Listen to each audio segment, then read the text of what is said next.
Tess? Hey guys. Hey, good to see you guys tonight. We're working on the Game Master's Guide tonight. I've been making great progress. I'm already on page 41, one of the last page of monsters, actually, and I wanted to show you guys what I've been working on. Sorry for no stream the past few days. It's been busy. Just got out of church, and I wanted to do a stream for you guys. Okay. Yeah, so looks like there's a question. A revamp. So it is a revamp and like a visual revamp. So updating some things, improving little things, errata, that kind of thing. But it's the same, essentially the same GM guide. Yeah. Roll intro. Had first session in middle night. Did not disappoint. Glad to hear that. Awesome. Yep. Yeah. Layout tweaks, errata, art tweaks here and there maybe. Hey Snake, yeah, and I believe at higher levels the commander's coordinated strike ignores all disadvantage. So there is one. There is, as you level up, you get. Let me see.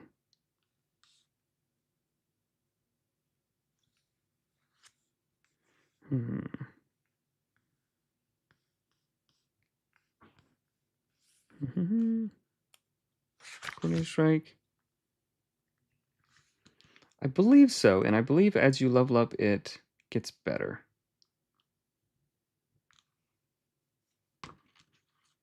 Someone can find that for me. I don't want to flip the book right now. First stream you can watch live from Australia. All right, it is Sunday night here, so I don't know what time or day it is in Australia. I mean the GM guide has plenty of monsters in it, or like you can use any 5e monster, or you can use a table in here to make your own also. There's a website, nimble.nexus, I believe. A bunch of different homebrew websites with hundreds, if not thousands, of homebrewed monsters. I can't attest to the quality or not, but so let me let's get right into it, guys. Let me show you what I've been working on. So just like we've been updating, I'll just give you a rundown of where things are. So the GM guide, we are getting new cover art for the GM guide, as you saw in the thumbnail. That is a draft of the new cover art. Just tweaking some things, tweaking some layout stuff, making it a little bit tighter, reorganizing a couple of things, adding some cool art here. The heroic vignettes, it was a section that sort of dragged on just a little bit. So I cleaned it up, tightened it up a little bit, reorganized things, added some cool art of the patron. And just tighten them up just a little bit because I felt like they were a little bit meandering. Added a little bit to make your own ventures, or just sort of like reorganize it just a little bit so we can fit everything, so we can fit some art on this page, and we don't have to worry about, just, I don't like having just a whole spread where there's just a big wall of text, even if the text is fantastic. Most of this has been just little layout tweaks. I haven't revised this section quite yet. I am ordering new art for this. This isn't the best art here. So I did order some new art for this, and I haven't messed with any of this yet. I haven't gone over this. I wanted to jump right down to the bestiary and really fix the layout, clean up the layout of the bestiary. So let me pull up the older version just so we can just so I can sort of show you, so we can do a one-to-one comparison. So this is the previous version. Let's go ahead and close orcs. Don't save. This is the previous version. We'll go up to the previous version just so we can do a one-to-one comparison. So like content staying the same, little tweaks and stuff. So like here we there's no inner borders here, and this is just like a big a big art piece without really any context. But now we have compelling treasures. So like this whole section is on compelling treasures, right? So I just reorganized things to make it to make it sort of make a little bit more sense. And up here, what did this section look like here? Up here, yeah. So it's just a big wall of text. So I sort of improved things, and here, like this cool big piece of art, but I felt like it could use just a little bit of context of like, what are we talking about here? Okay, we're talking about making your own adventures, and like, oh, that would be a cool adventure to do that. And then we sort of get into it, and we save some space with art. But mostly what I've been doing is figuring out layout for the monsters. So just like in the core rules, um, we really cleaned up how the spells look and how they're organized. Doing the same thing with the monsters. So like the stat block for all 3, 4, 5, all 6 of these monsters is just in one table. There's one element here, and I can select everything. So like when it's a PDF, hopefully you should be able to just click and drag and select all the text and copy and paste it, and sort of put it wherever.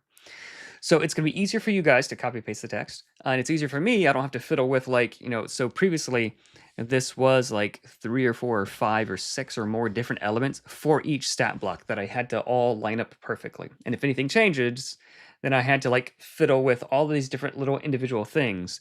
But now, like I could just sort of like I could just rearrange them, and they automatically size. And okay, it could be one column. We make this text bigger. I can just it's way easier. And I wanted to show you guys exactly what's going on. So we've got a better updated kobold art. So let's go down to our monsters just so we can sort of show more one-to-one exactly what they look like. So we sort of had like a spooky kobold. I didn't love the spooky kobold, but now we got stabs. So we got kobolds. So they're just a little bit easier to see. The important things like level is like at the top. So there's level 1/2, level 1, so you can see that right away.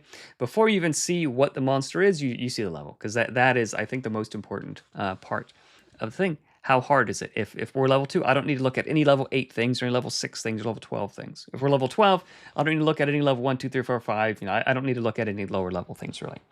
So that I think is the most important part. But at least in usability, we've got some cool new icons also, just improving some of the iconography. I think like this cool. So we have like movement, and then so we have movement, armor. I think some of these blue drake. So we have flying. So it's like a wing for flying. So we don't have to say it has flying. There's just a wing.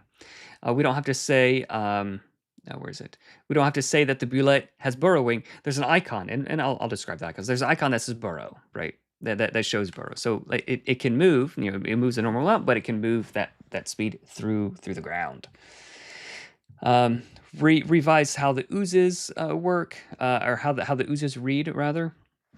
I just cleaned up a lot of things, so it's easier to read, easier to follow, easier to use and run. Okay, so I am halfway through the cultists/horror page, and I've got the art still over here, just sort of dragged off. But I wanted to show you guys how easy and quick it is for me to revise this. So, like for instance, if I grab this, like this is one piece, and this is one piece, and this is one piece, and this. So like all of these like individual little pieces made it like very fiddly and hard for me to edit and tweak and create. And if we're making a monster manual with hundreds of new monsters in it, I definitely do not want to be doing all of this stuff manually. So I needed some way to make it easier and more better. And I'm planning on, why is it doing that? I'm planning on getting new icons for all the different little monster things here. And I like sort of like kobolds, kobolds here, like their icon was like cool, but like it could use a little bit more personality. Like bam, all right, we got kobolds, like that stabs his face. So I'm getting new icons there too for all of these. We're working on getting that updated. Okay, so let me show you how easy it is now for me to do some of this stuff.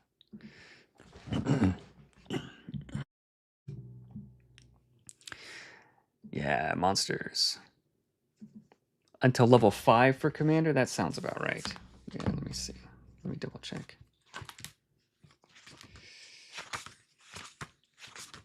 Level 5. Yeah, attacks made from a coordinated strike now ignore disadvantage. So that's cool. It's like even if you're blinded or whatever, just makes it easier to track, and cool little buff. Okay, so all I did, I just copied and pasted. Give me 1 second. I just copied and pasted all of the text out of.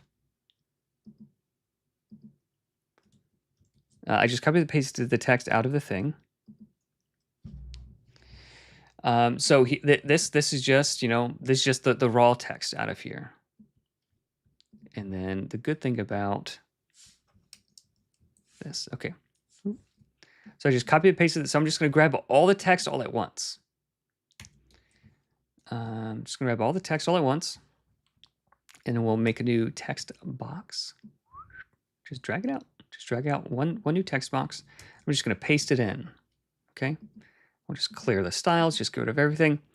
Now watch how quick. So I just pasted the plain text. We just pasted the plain text. Let me show you guys. So, bam, bam, shoot web. So this should be a 4, 4. This.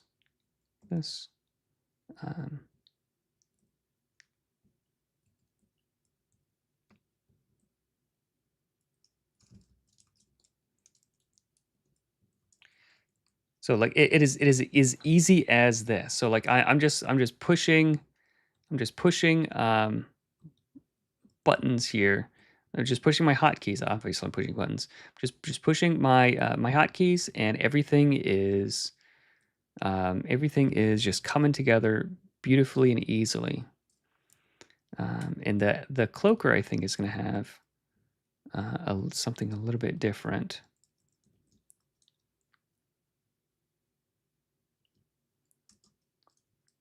I think I might just do this. Be something like that.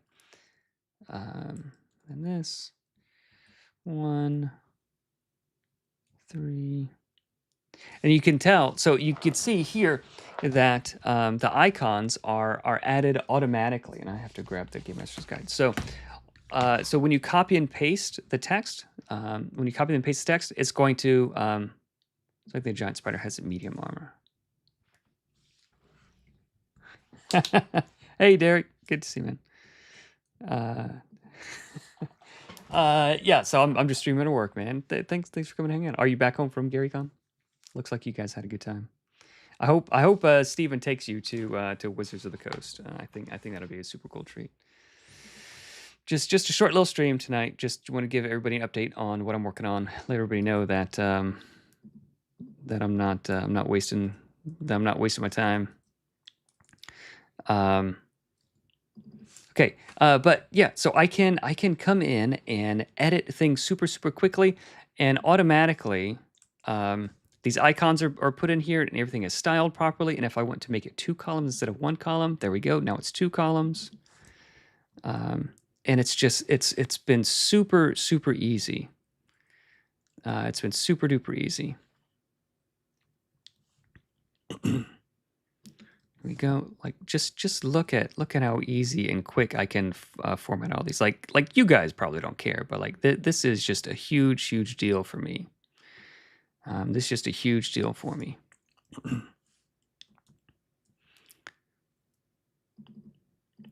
And then even like little errors like that, like man, I could just fix them so quickly. So there we go. We laid out all of those, and there's a couple of little things we could tweak. And if so, like see how all the important stats are right aligned. Just with a push of a button, I can fix it. Oh, look at that. The Nest Weaver, I forgot its hit points. So medium armor. So all I do, I will type bracket AR for armor. And then you see, when I close the bracket, it changes to the thing. I'll put M. And then I'll do bracket HP, close bracket. And there we go. And it has 54 hit points. And then now I can just do Shift-Tab, and it moves it over to the right. And I know everything's lined up and everything's perfect. I don't have to worry about any fiddly-faddly stuff. And it's so good. It's made my life wonderful. So we have, and up here in this document, I have movement, armor, HP. So that is the order of the icons. I just sort of have that just so I can remember. I just sort of have it so I can remember. Yeah, and a big thank you to oh, you're on a plane right now? That's cool. That's cool. Big spender. It's spinning for the plane Wi-Fi. That's cool, man. Yeah, big thank you to Terry. Thank you so much, Terry, for showing me how to do this. He showed me like this cool plugin that I can make fonts, and I can like set it up to automatically do this stuff. So big thank you to him and to Andrew and a bunch of people who have been helping me get things in order to save my sanity. So yeah, I'm super excited about all of this. So, so now if I just want to rearrange, I don't want the Umber Hulk to be there because it's level 10. I want it to be here between this level 13 guy, and I could just copy and paste it. And there we go. I can just copy and paste it, and look, now we have this nice 2-column layout. We have a little bit too much space here. I just backspace. I don't need to like fiddle with things being all wonky. I don't have to mess with the arrow keys or anything like that. Does armor come into play anyway versus traps? The monster layout looks awesome. Cool. If the trap deals like dice damage, yeah, the heavy armor would just take half as much. If it deals any modifiers, then they would both ignore it. So yeah. But if it makes sense that it ignores it, then as a GM you could say no, this ignores it. Okay, so here I see that there's like a littlest gap here. So instead of tweaking things here, I'm just going to edit the style. Just going to edit the style, bring it over here. Let's see if we can border indents and spacing. Space before 1, 2. There we go. Oh. I should have hit enter instead of cancel. Okay, indents and spacing. So it's 4. Move that up 2. There we go. Then here, we'll just do that. Beautiful. And then now I could probably just drag in this stuff and just whoop. You know, we'll have to like remap where it is, like remap where the art goes and stuff, and maybe Cloaker will be down here and Great Worm will be up there or something. We'll rearrange it, but man, this is just really saving a whole lot of whole lot of time. You love seeing these design streams. Love seeing what goes into making an RPG. All these categories also in Monsters and More expanded upon. Yes. So like for instance, if we go to kobolds, like all of these kobolds will be there. But there's gonna be more. Like the kobolds are gonna have like a dragon idol, where like if they're in this room, like it's an environmental thing. If they're in this room, all the kobolds instead of D4s, they all roll D10s or D12s, or they do something. And instead of taking damage, anytime they would take damage, they just take 1 instead. So they have this idol or this thing that like gets them all hyped up and amped, so that if you're level 5 and you want to have a kobold encounter, like you can easily use the same kobolds, but like they're way stronger because they have this thing, and you have to destroy the little totem that they have that's getting them all hyped up. So there's gonna be kobolds. There'll be more of them. There's gonna be rules. So like kobolds, there's gonna be rules for them that like they can basically adopt any creature and give them the know ability. So like if they adopt a hill giant as an honorary kobold, then anytime a kobold dies, that hill giant can move. That the hill giant can, when an ally within reach 2 attacks, that hill giant can attack for free. So a kobold that normally deals 1d4 plus 2 damage, attacking for free is one thing. Like it's a minor annoyance. But a hill giant attacking for free is like, oh no, we have to completely rethink how these work. So kobolds, in my mind, are like the group from Fast and the Furious. Like, yeah, when you're us, when you're with us, you're family, that kind of thing. Like the kobolds, they'll sort of like adopt anybody and they're part of the family. So yeah, so it's gonna be these, but like more. And then for goblins, I did tweak the goblins just slightly. It's gonna be the same balance. So if you run it how it is written here, if you run it this way, it'll be the same. But I removed the actually I intended to. So goblins just deal 1d6, and then I removed the modifier here, and I think it should be removed here also. And then I increased, so I removed all of that from all of these, and I increased the haha missed me from 1 damage to 2 damage. And there'll be tactics and stuff. So goblins are going to have traps. They're going to have more goblins. They're going to have elite goblins, and like the kobolds likewise is going to have like a boss kobold. So all of these are going to be there. Maybe not all of them, but the plan is at least to have all and more is the current plan. So yes, so they're all going to be expanded upon is the current plan. We'll see how much space permits and all that kind of stuff, but yeah, this is what I'm working on. Yeah, all these hotkeys, yes. Um, Ecosystems, cultural identities. Yeah. So like, yeah, the kobolds and the goblins, like they're good, like D4+2 and D6. It's basically the same amount of damage, but they're going to play differently for the GM. It's going to feel fun for you, like it'll feel different. And for the players, for the heroes, they are going to it's going to feel way different fighting against them, even though they are roughly the same amount, the same power level, right? So the numbers are the same, but the mechanics are completely different, and it's very, very simple. It's not all like, oh, here's 10 unique abilities that you have to track in order to change the mechanics. It's just like one little ability, and now they play completely different. What is a miss me damage? So goblins, when you miss them, they deal two. So they laugh at you. So goblins are gonna be running in combat and like running away, trying to goad you into making opportunity attacks because you're twice as likely to miss with an opportunity attack. So they're gonna be doing that kind of stuff, and a lot of their traps are gonna like they might blind you or like make it harder to hit them, so that when you do miss, they get to laugh at you. So like their whole thing, they don't really care if they win. They just want laughs. They want to laugh at you. They want to mock you. They want to sow chaos and that kind of stuff. So that is their vibe. So it's 2 now, and it ignores armor. So it starts to add up. In like the players are able to like sort of figure out like, oh, they're trying to goad us into attacking them just so they can laugh at us, and like that's where most of their damages come from. I can't even defend against that. So like you start getting low, like you better be careful making a second attack. And then there's gonna be advice for the GM, like, here's a list of taunts to hurl at your heroes to get them to attack you. Like not like mechanical taunts, but just flavor, like get them. um, yeah. You don't have to flick back and forth to yeah, exactly. So will it have much lore? It's gonna have the lore that you need to run. So like instead of like a page of lore, like two pages of lore, it's going to be like 2 sentences of lore, like just nuggets like that are packed tight with information. So we sort of see like the beginnings of it, the beginnings of what I was going for. Goblins, green, cunning, and thriving on the edge of chaos, will mock you mercilessly if given a chance. So I want to take that kind of idea, but like make it even better.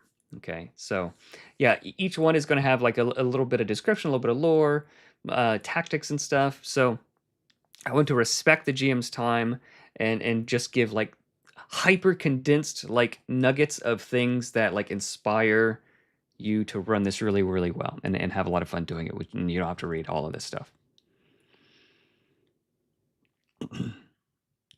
Yeah, if you have any like specific mechanics questions, feel free to jump in to the Discord, nimblerpg.com/Discord, and you can ask all your questions there. It's probably been answered. We're working on a website where we can have a lot of these FAQ and stuff, and the new Heroes books are going to have frequently asked questions in the back. I think I have a hex binder here. So all the new Heroes books are going to look, they're going to be kind of like this. So the hex binder, and at the very back of the hex binder, there is FAQ, like, oh, here's some questions that you might have as you're playing the hex binder. So each of the new heroes zines is going to have that. So hopefully a lot of those things will be dealt with just in the natural course of things. But if you have a question now, you can feel free to hop on Discord and ask that. Are the GMs supposed to intuit that, like the tactics and stuff? So I don't want to change too much of the GM guide, but in the new Monsters Manual book, it's going to say like run it like this. If you want to make it easy, if you want to lean into the difficulty, do this. If you want to make it easier, do that. So it's going to explicitly say like team up a rat rider with a bunch of regular goblins. Do this, like these two creatures combo really, really well together. If you want to really like make it as hard as possible, like do this. If you want to take it easy on them, like don't move as much. So all the tactics will be in there. Yep. So in a lot of the wording and stuff, so like the version 1, so like you go to school in the first one, is one of my favorite things. You go to school in the first one. I've been learning a lot about like what are the questions people having, where are the areas where there's confusion, and cleaning up a lot of the language, cleaning up some of the troublesome mechanics that would lead to different questions and things. Hey Edward, yeah. If you guys want to leave a like, I would certainly appreciate that. That would definitely help. Thank you guys so much for hanging out on this this lovely Lord's Day evening. Wonderful Sunday evening. Marcus. All right, cool. So I just removed the level of minions because it was a little bit fiddly, a little bit confusing. So minions don't really have a level. They don't have hit points. They don't have stats. They just do a thing. In the recommendation of like how many minions to add and what size minions is in the encounter building guidelines. So they don't really map one to one perfectly with having a level. So it's so I just removed that for clarity, just so that people aren't confused. I don't know. I don't know. People keep asking me about it. Oh man, Edward had a great match today. Okay, so let's go through some of these things because so I want to show you like some of the like the mechanics things, like the mechanics clarifications that I've been making. And yeah, we'll just go through it. Okay, so I'm not only reorganizing, like remapping. Let me see. There we go. There's like a little gap there. I don't know why. Some of these have been having like a little gap at the top. Let me see if there's any others. So here we go. So just go to character styles, set it some style, and then undo it. And there's just still a gap there for some reason. I don't know why there's one there. There's one here. So I've been working on rewording some of these things. So yeah, I don't know why this one is doing that.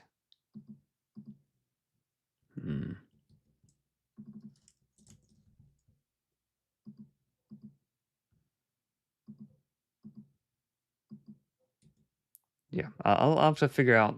So any of you InDesign experts, so most of them are working fine, but every once in a while there will be like a little weird gap here, and I don't think there's any overrides happening.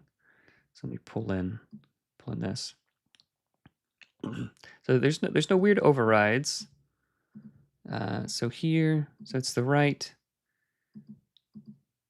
There's just a little gap. It should be like this. All of the others are working fine. There's no character styles on it. There's no character styles. There's no shenanigans happening. I wonder why that is. I don't know why that is. We'll figure that out. So if any of you guys have any ideas about that, let me know.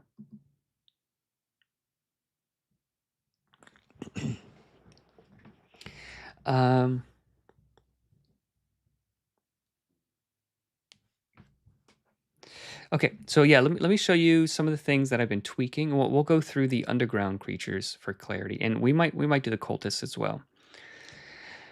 Okay, let's read through this with fresh eyes. So I haven't really read any of these since I finished the Game Master's Guide last year, initially. So, and a lot of them, some of the monsters were developed early in the development process, and then like time passed, and then some were developed late, like after I made the creators kit recommendations and stuff, and more fully thought through some of the different things that are good to do and not good to do. So we'll let's check it out. Shoot web range 6 1d8 plus 2. Oh, and I did come up with a. Let me show you guys this. I did calculate some better. Maybe we'll start with this actually. I did calculate some better numbers for the monster builder chart for like their attacks, like easier dice to roll. On hit, restrained, DC 12, escape DC 12, or any slashing, slash, or fire damage. Bite, hampered target, 2d8 plus 4, poisoned, magical healing ends.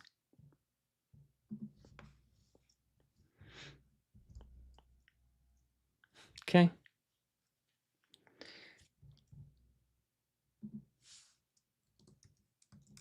So we don't need to say on hit restrained. We could probably just say 1d8 plus 2 restrained. Bite, hampered target.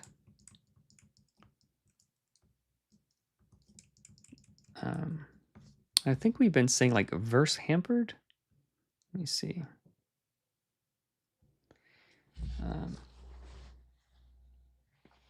I think this is okay. Ettercap, web garrote. 1d8 plus 2 on hit, grappled. So again, we don't have to say on hit grappled. Because if you miss, nothing else happens. Escape DC 13, silenced.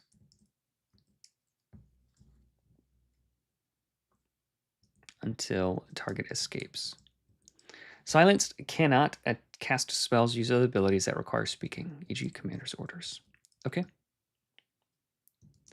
And instead of this, we can use this. There we go.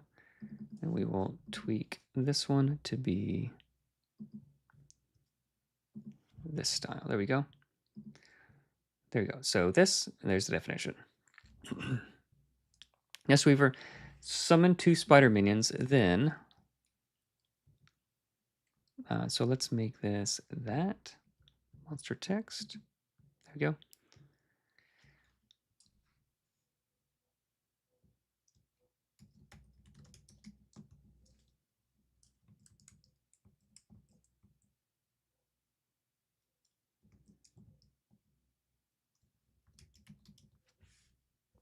Infest. We'll give it a name. Summon 2 spider minions, D8. Then choose one.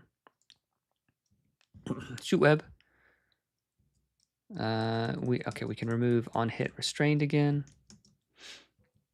Hover target 3d8 plus 6, I think is the same. Okay, there we go. Umber Hulk.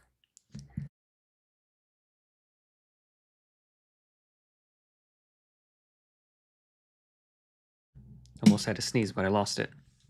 Oh, and look, you see how all these are in the wrong spot? Instead of like selecting this one, shift selecting this one, shift select this, shift select that one, we just, bam, just move them and they all go to the right spot. Confounding pheromones. Enemies make a DC 15 will save at the start of their turns, or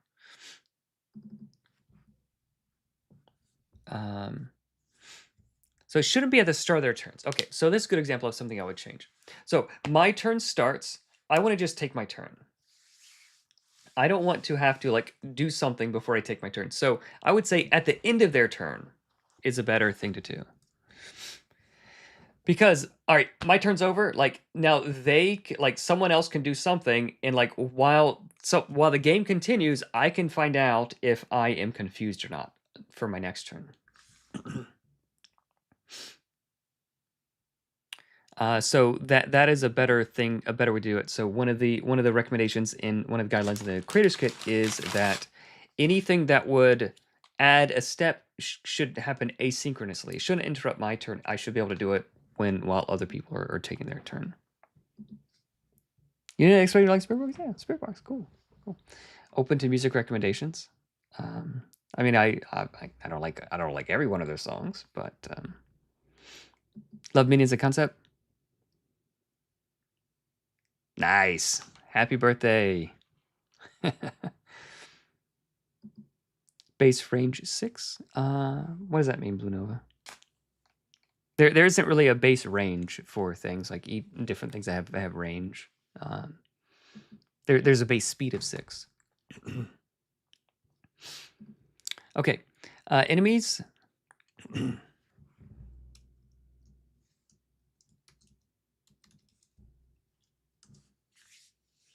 Heroes.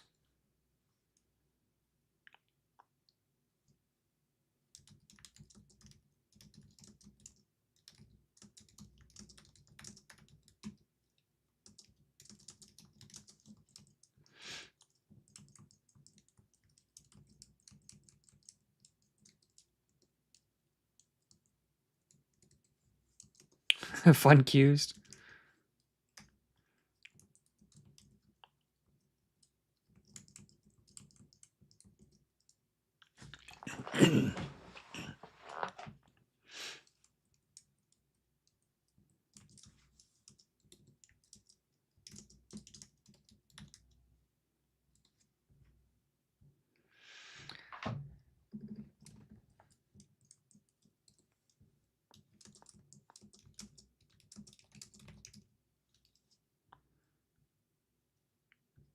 Okay, so I need to work on how to word it, but we have the concept there. Gain advantage 1 on the save for each failure this encounter. Okay, yeah, so you get more and more used to the pheromones. I really like that mechanic. So like the guy who's weak to will saves isn't like... Halcyon sounds familiar.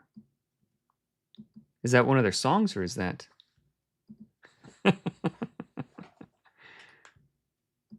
Yeah, speed is base speed. I'd like to see you type in Run a Beagle. I know how to spell, I just don't know how to type, is my famous saying.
Each time they become confused as a counter, they gain advantage 1 on this save.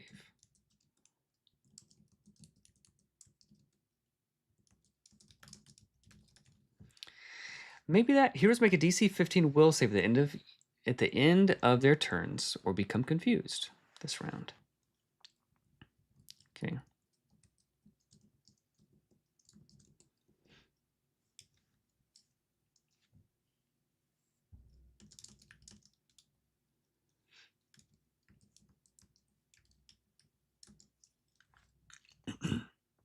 GM spends 1 action on your next turn. There you go.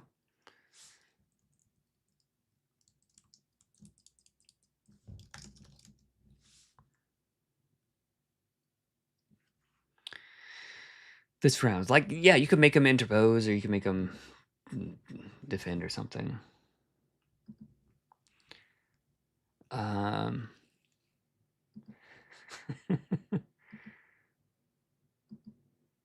typing is hard.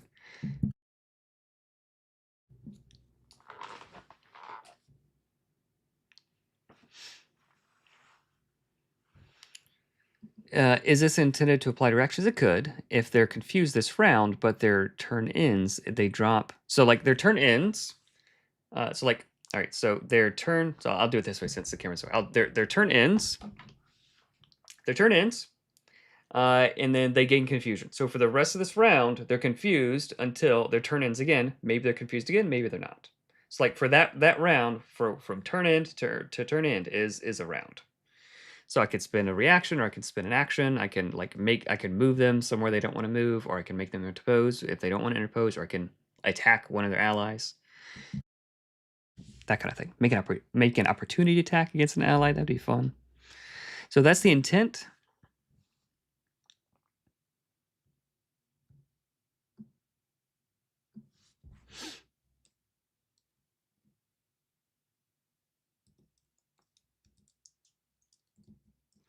So they become confused this round. So I want to make it clear that the confusion doesn't continue.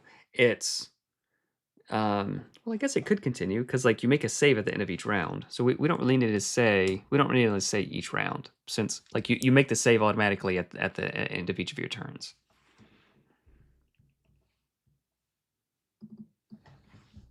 Each time they fail, they gain advantage. Gain advantage 1 on this save. On the save at this encounter. There we go. From 4 lines to 3, guys.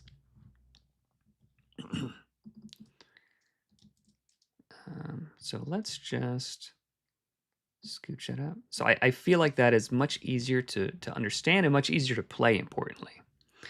Cloaker.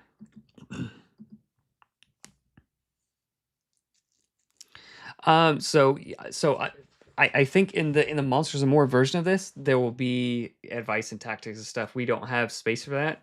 So like I wanted to add like for instance here I had like a fourth mimic, you know, tiny, small, medium, large. I added a large one, but we just didn't have space, and I didn't want to delete some of these things because then it would feel like a different monster manual or a different GM guide. So I want to be careful not to change too much, and adding tactics would be a too much of a change.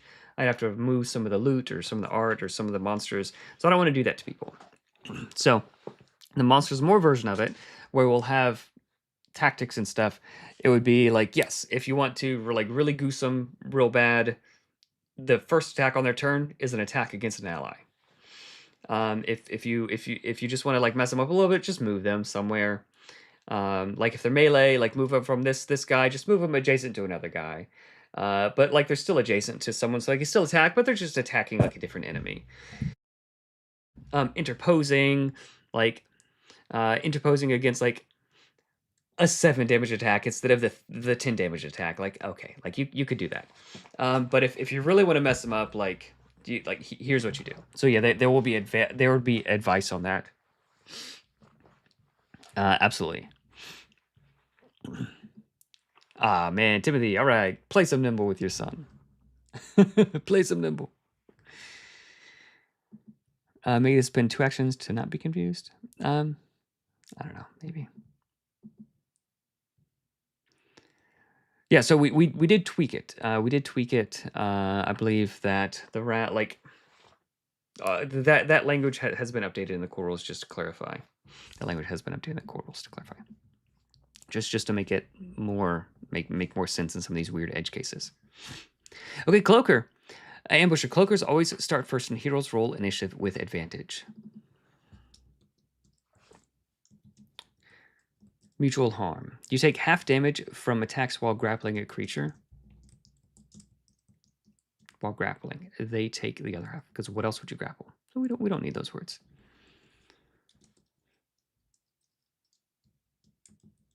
Okay, so I was just seeing if I could get it to from 4 lines to 3, but I can't. So I'll keep them separate. Wrap. 2d10 plus 20 on hit grappled, escape DC 16, or horrifying whale DC 16 will save, or creatures within. So I would say reach 6 AOE.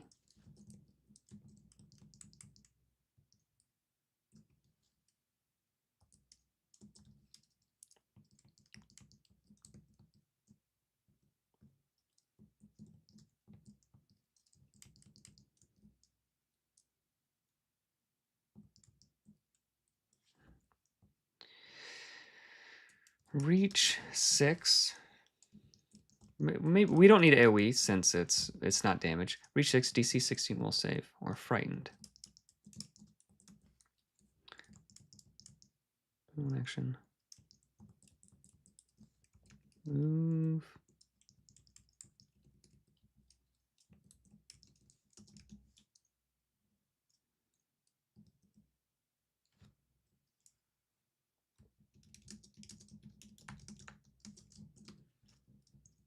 And let's see if we can. Let's see if we can. Ooh, nice.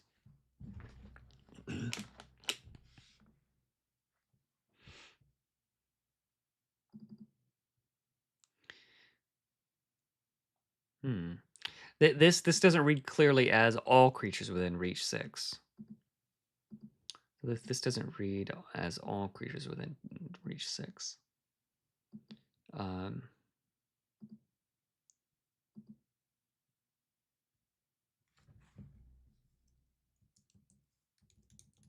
Enemies.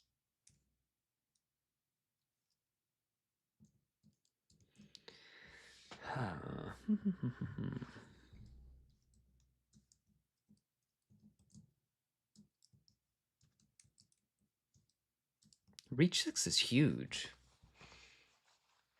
But it's like a horrifying whale, like everything would hear you, so that feels okay. We don't wanna rebalance everything.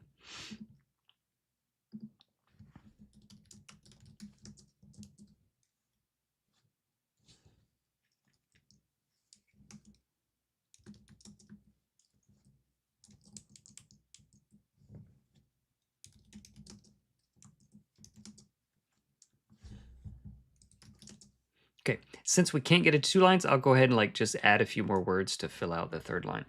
For each 6, all others make a D616 will save or become frightened, and must spend an action to move as far away as possible.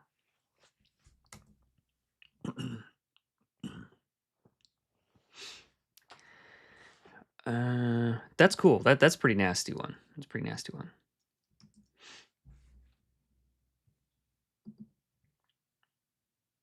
Okay. Yes, this is definitely the case. This is just Nimble. This is just Nimble. There's no 2E or 3E or 2.5. This is just Nimble. If I clean and polish my pole hammer every day, could I trade it in plus 50 GP for greatsword? I'd definitely say yes. I'd say yes. Yeah, you might have to wheel and deal a little bit, but if you polish it nicely.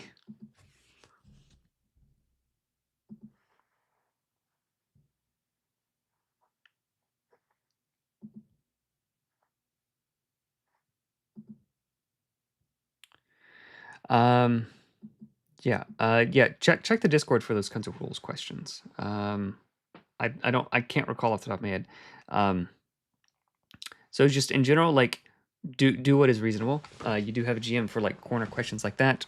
If there's if there's like a tiny little thing holding you, or if you're medium and the other thing is medium, like can I move if I'm grappling him? Like, yeah, it makes sense that you can move. You could drag him, but can you move as fast if you're dragging something as if you're just by yourself? No, probably not. So like just off the top of my head, I would say half speed, or something similar. It's in addition to whatever Frighten does. It's an addition. Yep.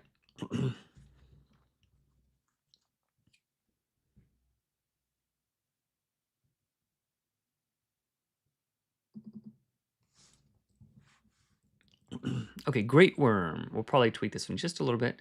Tremor Sight, advantage against creatures that moved since the worm's last turn. Since moved this round.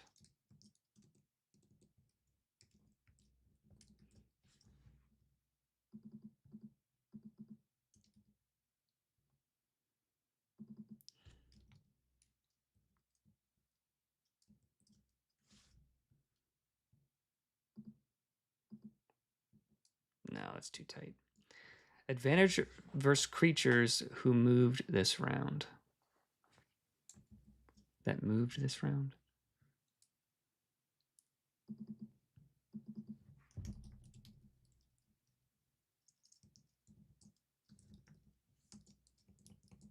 Come on, let me put it on one line.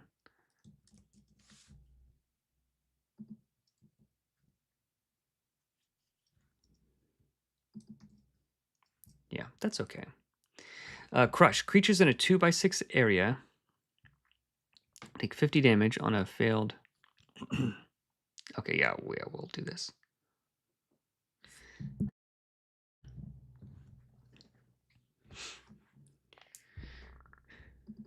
Okay, so this should be reach 6 to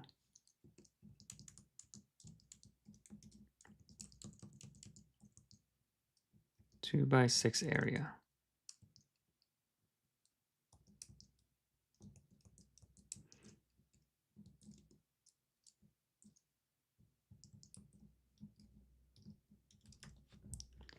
Two by 6 adjacent area. So like if the worm is here, he basically goes. If the worm is here, he goes. He crushes people.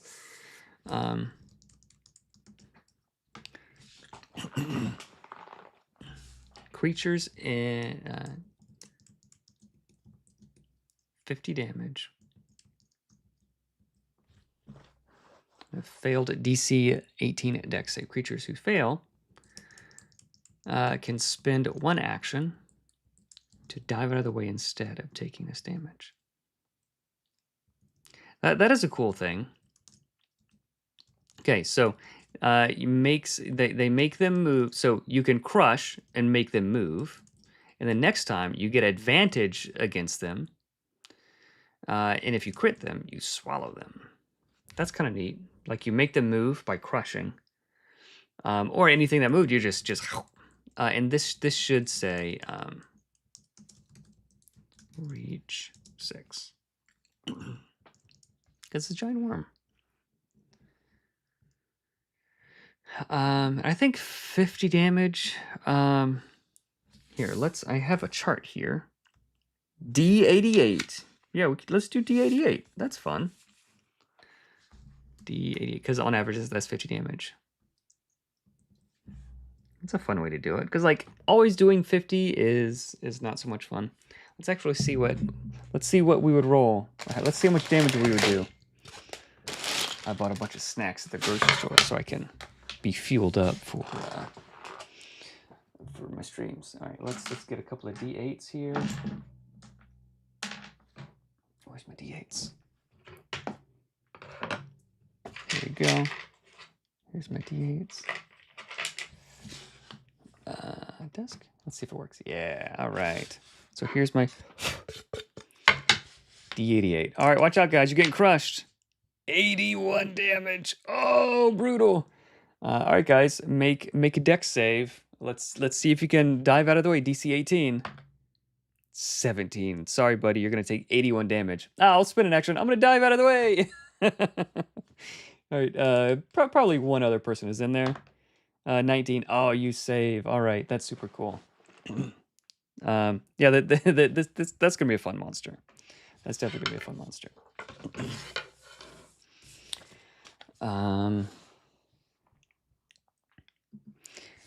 Yeah, D88 damage. I love that.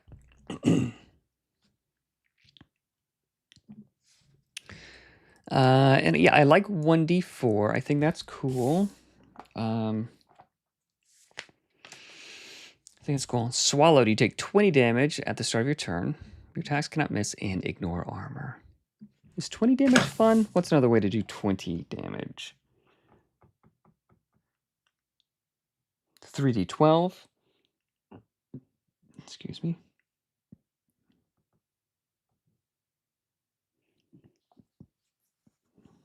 Two d20.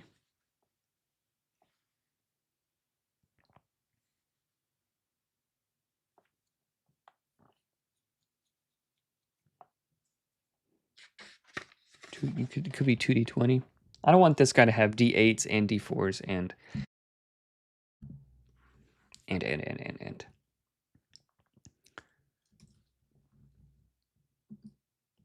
Okay. Yeah, I like that. I think that feels pretty fun.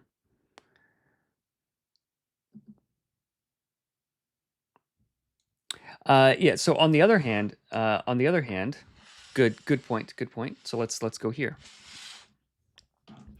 Let's go back to the desk. Okay, so what if instead of rolling 81, what if we rolled 18? Okay. Do you want to spend an action to be prone? Or do you just take 18 damage? So it's like, how badly do you want to avoid this damage? Well, it depends on how much damage it is. What if it's 72? Well, yeah, probably. What if it's 27? Well, you know, maybe like if I feel like I can, like maybe I can take that.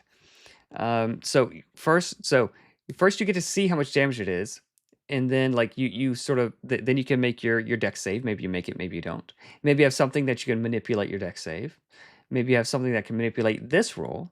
But if not, you still have the ability to dive out of the way, but it's at the cost of an action, and you're going to be prone. So on your next turn, you're going to stand up again in order to like attack and do things. So it's really sort of two actions. So like it's a lot more interesting of a choice than it might think.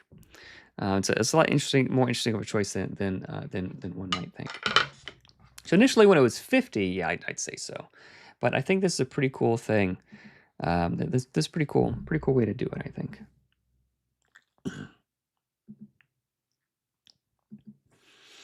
Are the new numbers you're referencing going to the creator's kit? So new numbers that I'm referencing, let's just go up here just before we do it. So the new numbers I'm referencing is going to be the attack sample dice. So here, I really don't like how we have. So in the creator's kit, I basically say like, hey, don't roll a bunch of dice. Like I think the most dice that a GM should roll is like 2 at a time, unless there's like the most dice you should have to add are like 2. And you probably shouldn't have to add like 2d20s at a time. Like 2d12s, like, yeah, you can add like a 3 and a 7 or whatever. Like, that's fine. But like 98 plus 13, like, no. No, no, no. So instead, if you want to do 54 damage, I would say that's going to be 1d6 plus 20 two times. 1d6 plus 20 two times. Or d44 twice. It'll be a little bit, yeah, so that's going to be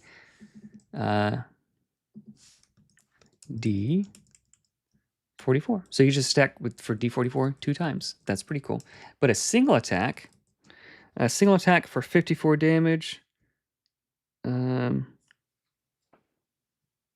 Let's see, single attack.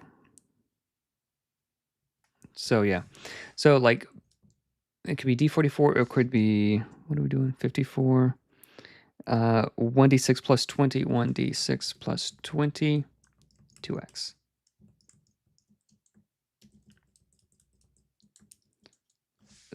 What happened?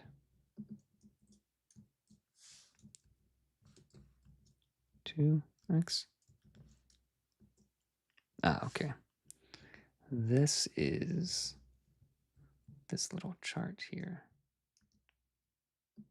It's too small. Drag them over. Drag this out.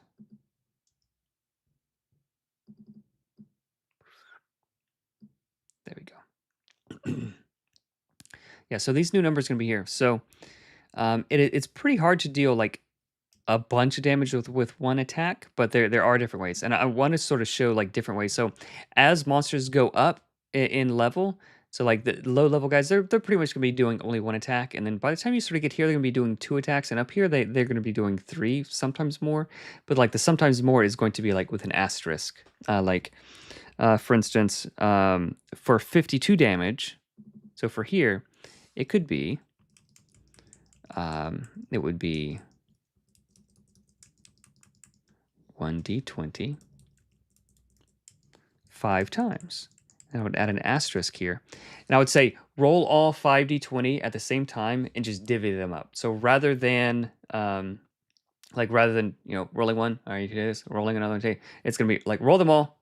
That's the attack. You take these two, you take these two, you take this one, and we're done. Sort of like the Hydra. So that's the only example of that one, but I wanted to have different examples of how to do these different kinds of things. So let's grab the X, copy, paste. So like higher level monsters should have more than one attack, because like if they need to make a save, they can replace one of their two attacks with a save. Or if they need to move more, they can move and then they still get an attack. So like higher level monsters should sort of just have more attacks just naturally. I think that's a good thing to do. I don't see hit/damage specified on any of the examples that's been on screen in the last few minutes. They either say crit or nothing. So if you go down here, so here, 1d8 plus 2, restrained. So that is, if you hit, you'll do 1d8 damage plus 2, and then you'll restrain. So on hit is already assuming, like, so the damage is already assuming that you hit, because in the core rules it says that if you miss, if you roll a 1, you deal no damage, it has no other effect. So this is what it would be on hit. So it would be, on hit restrained, or on hit grappled. And then like here, we don't need to say this either. So let's finish up here real quick, and then we'll go down to with some of these specifics. So I hope that makes sense. Mahalo, hey.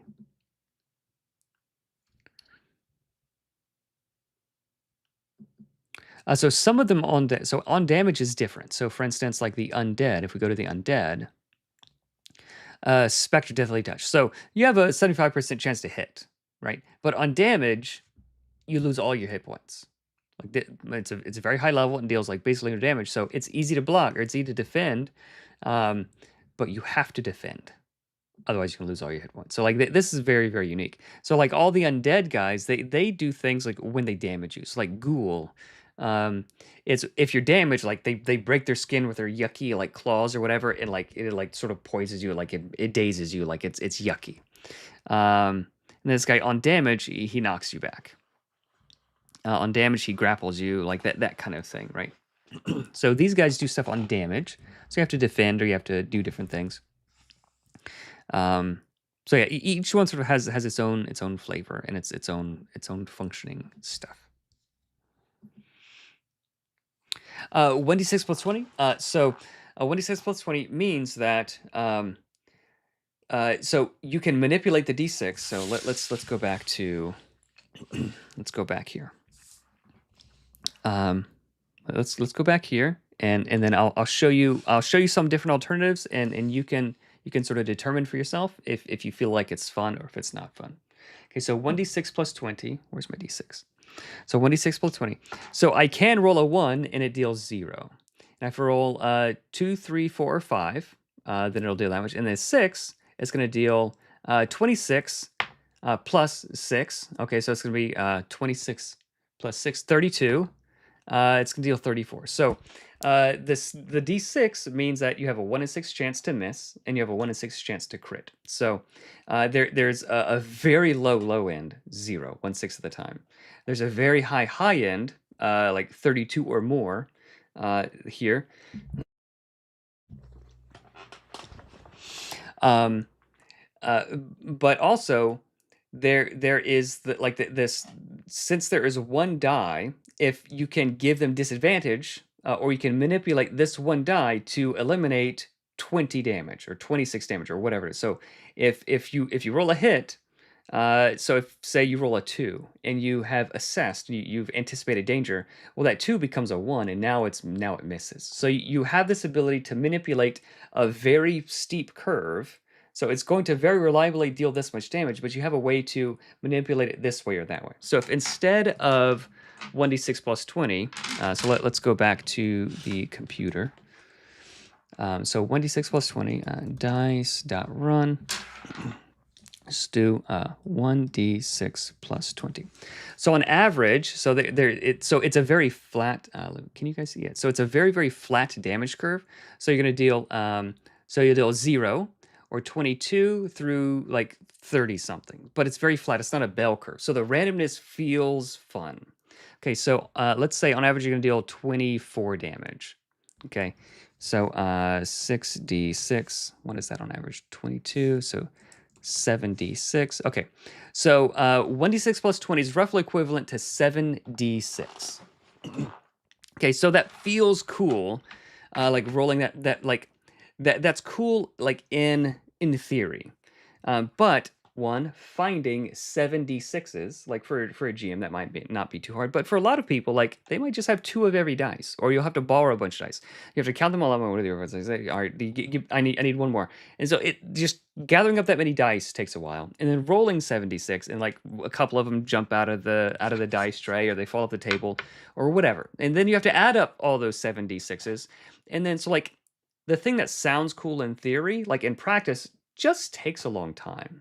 But is the juice worth the squeeze? Like sometimes rolling a lot of dice can be fun.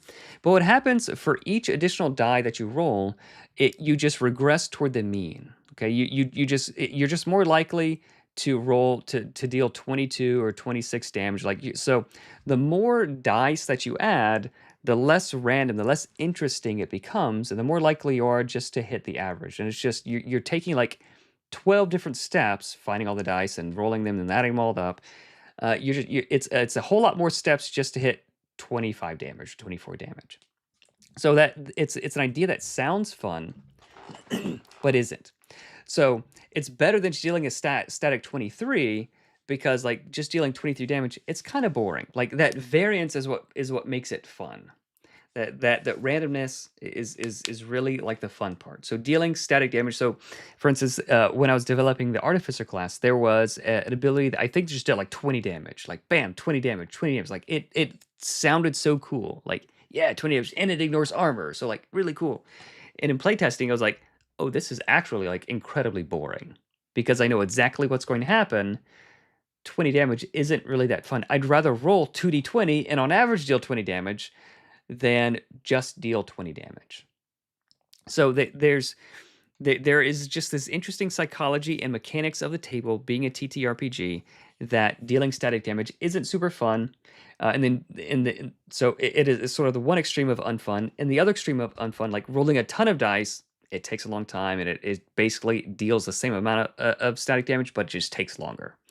And then there's this cool, fun middle area where there's this thing that is both quick to resolve, easy to manipulate, good or bad, advantage, disadvantage, blind, making someone re-roll, and it is truly random. It has sort of a very flat curve. There's not a curve; it's just flat probability matrix, and it is truly fun to do because like you don't know exactly how much it's going to do. So 1d6 plus 20 is a bit of an extreme example, but like, I think an even better example, like the best example of this, is like if you're rolling a d6 d6. So if you're rolling 2d6s, so like you're rolling 2d6s, and then the left one is the one spot. So we have 15.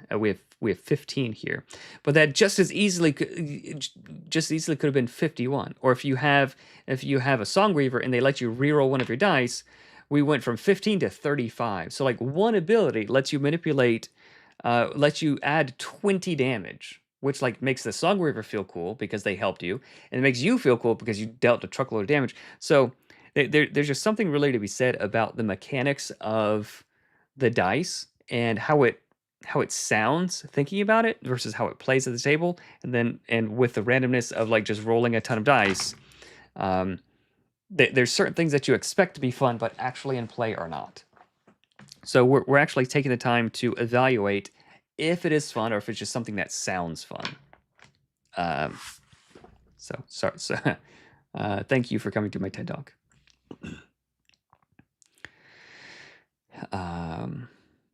All right, let's see.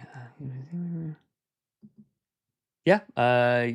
Hopefully this week the pledge manager will be open, and you guys can add the dice to your pledge if you want. I'm printing extras. But yeah, the set of the dice are going to be they are going to be available as an add-on. Another way I often see it depicted is damage, comma condition, which doesn't tie it to on-header damage necessarily. So just in the core rules, if you hit, you deal that much damage, and if you miss, you deal no damage and no other effects. So that is just part of the core rules. Yeah, on hit and on damage are two different things. Yes.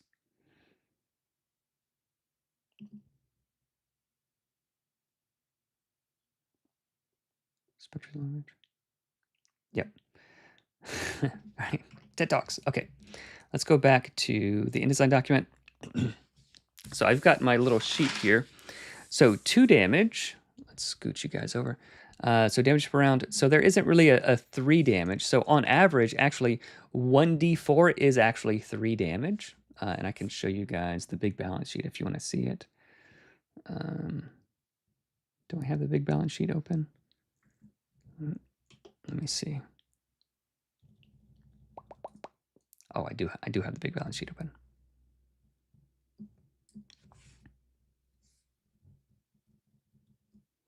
Okay, so here's the big balance sheet. And on average, 1d4 with the exploding critical mechanics is, on average, I can't zoom in, 3.09 damage, because you miss on a 1 and you deal nothing, but on a 4 you're going to deal on average like 6.5 damage. So it does average out to 3.09. So let's get that out of there.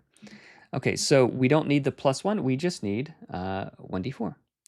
Then 1d6 is going to average to 3, 4. So it's going to be 4 plus 1, 1d6 plus 1.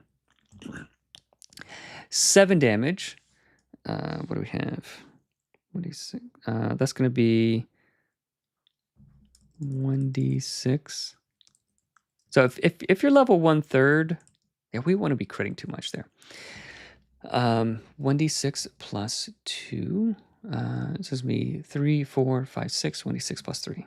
I think that one was correct. Level 1, probably you're not going to be having two attacks, so I'll just have 2 different single attack things. So 2 different ways. You know what? Let's add this for all of them. Copy, paste. copy, paste. Okay. So it's going to be 1d4 plus 2, or 1d6 plus 1. 1d4 plus, so 3, 1d4 plus 4, or 1d6 plus 3. 2, okay, so we want 11 damage now. So that's going to be 2d6 plus 3. 2d6 plus 3. Oh, let's do it over 2d6 plus 3. Or we could do 3d4. So it's 3, 6, 9 plus 2. Okay, 3d4 plus 2. And really, 3d4 is probably too much. Let's keep it at 2. 3d4, so it's going to be 6, 7, 8, 9, 10, plus 3. That's not correct. 2d6 plus 3, it's going to be 4, 5, 6, 7, 8, 9, 10, plus 4. Okay. There we go. And then by level 2, probably level 2, we're not having 2 attacks yet. Let's do d6s and d8s, so 13 damage. And all I made this list, and all of the numbers are even, and all the numbers here are odd so far. So that's why I'm not able to use my list just yet. So 13 damage. 1d8 plus 7. 1d8 plus 7. That's not too hard. Like 8 plus 7 is 15. Okay. 6 plus 7. 6 plus 7 is 13. Okay. Or it could be 2d6, which is going to be 7, 8, 9, 10, 11. 2d6. Okay, so 6. My brain. Let's get the thing. 1d6 plus, and you know what I was going to do? I was actually going to let's actually make. Let's just make a chart. Let's go to the spreadsheets.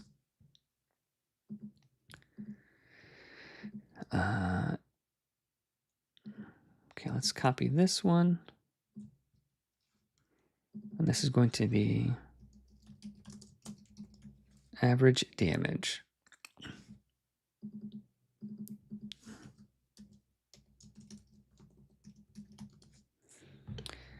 Okay, so let's delete all of this.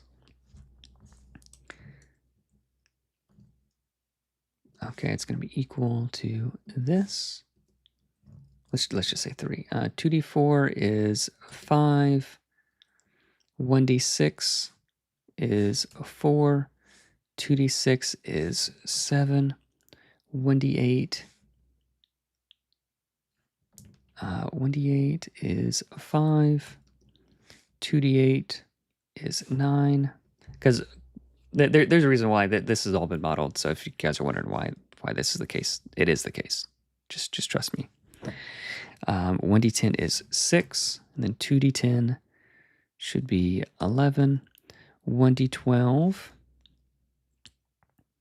is 7, and then 2d12 is 13.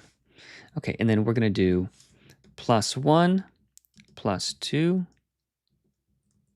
plus 1, plus 2, plus 3, plus 4, 4, 5, and then we're going to go 10, 20, and that's probably enough. Okay, so these numbers are all easy to add, and other numbers are like a bit harder to add. So I'd like to stick to these numbers, and we'll just see what kind of multiples we get. And then we'll also add 1d20, which is going to be an average of 11. And let's change the cell type. We don't need any decimals here. And let's do, we probably won't roll 2d20, so I'm not going to worry about that. But we will roll d44, d66, d88.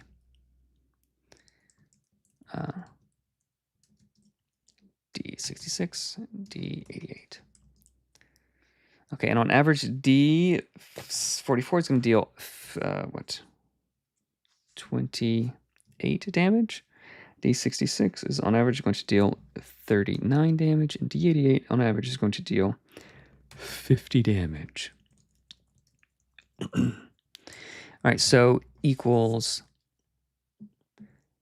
this plus this. Okay, and I should be able to just do this. No? Okay, let's see if this works. Okay, so no, we have to preserve column. Check. There you go. There we go. Okay, so these are all the different numbers that we can have easily, at least. We can always do more, but these are all the different numbers we can have easily. Is this making sense why I'm doing this?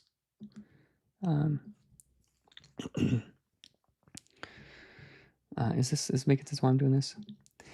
Is the extras box going to be something you can add with the pledge manager? Yes, it will be. So all the stuff you could do, or at least most of the stuff you could do on the Kickstarter page, you'll be able to do the pledge manager. It'll be easier, and I will have fixed all the confusing things. And I think there's gonna be like a little survey, like a quiz, like this is what you ordered. If you know, if you get this, like it includes all of this stuff. But if you do this, like you can like $5, you can go to the next thing. Like you ordered a bunch of add-ons. If you would like the box instead with everything instead of all the add-ons, like you get this for the same price. Like so you can like sort of fix things if you want. Yes, there's a lot of ideas that are fun at the table. Like, oh man, yeah, I'd love to have 700 spells. Like, how cool would it be to 700 spells?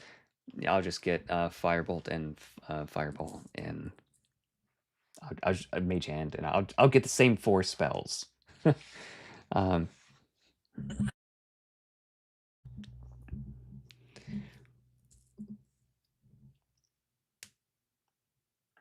how do you handle special senses or languages? So, for instance, special senses, like when it matters to combat, you can include it in the combat stat block.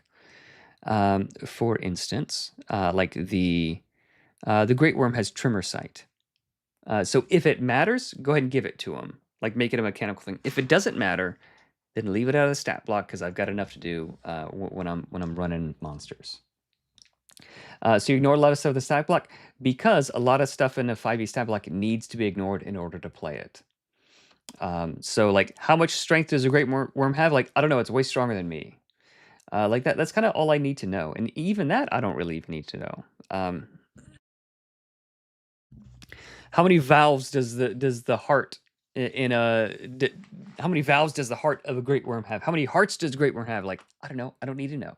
How much damage does it do? How much damage can it take? What's its favorite color? Like, I don't know. It doesn't matter. So like that kind of stuff is like, what languages does it have? Like whatever languages it needs to have. Like if someone's backstory is like, I was a great worm trainer and I used to train worms and I used to ride worms and this and this and this. All right, and we have a worm encounter and they say, I want to try to talk to it. Cool. Talk to it. Like, what do you say? How are you going to talk to it? Make a skill check. Like, I don't need to know what languages it knows. All I need to know is like my characters, they have this backstory. Or like goblins. Do they speak goblin? Yeah, they speak goblin. Heroes. They try to negotiate with the goblins. Do I want them to be able to negotiate? If so, then they speak common too. If I don't, then I'll say like, well, do any of you speak goblin? No. All right, no negotiating then. Like, so for languages, like if I want to have a social encounter, if the players want to have a social encounter, then languages matter. Like elves speak elvish, goblins speak goblin. But if not, then like all of that stuff doesn't matter.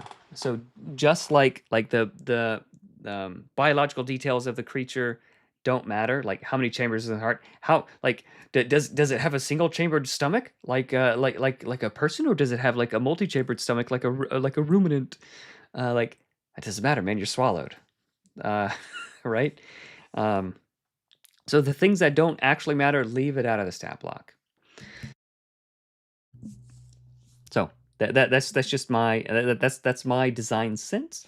And if you want to add languages like languages and stats, like that's super easy to add. Like if you're running it, you want to, if you want to say like this guy has like a 10 strength, he has plus 10 on his strength saves. Cool. Like just do that. It's very, very easy to do.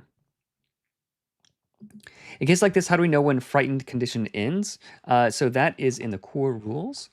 So it ends when like the source of fear is no longer there, or when they make a save to save against the fear. So they can do that. Or like other heroes might have an ability to end a condition, so you can end a condition there. And this lamp is kind of going crazy.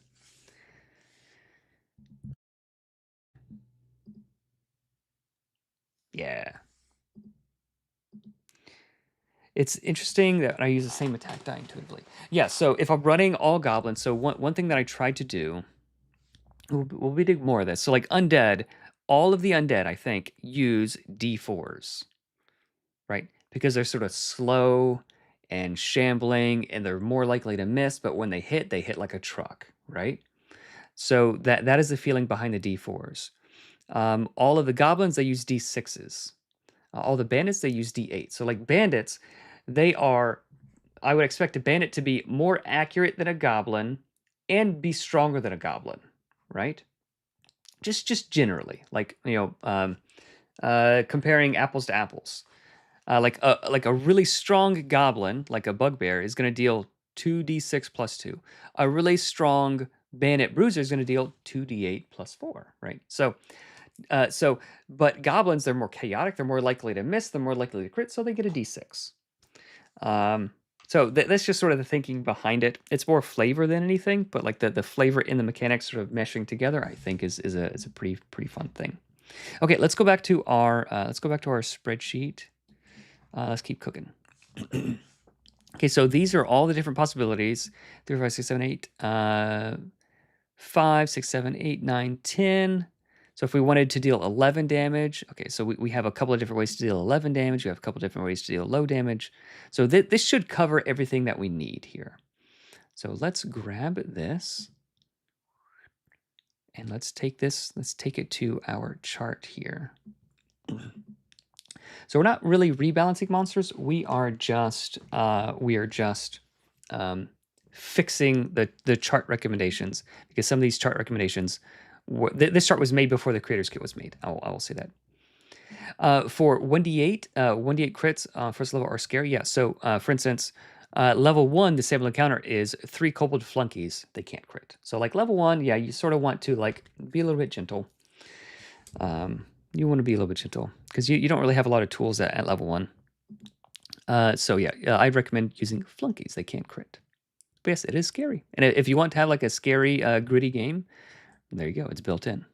Okay, so I don't think I can have this. So you guys won't be able to see this, but I will be referencing this chart just off screen.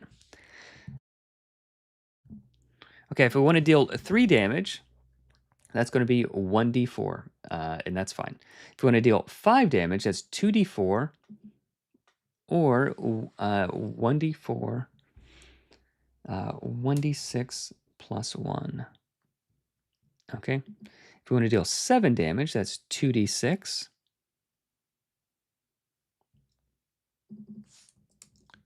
2d6. 7 damage, or 2d4 plus 2.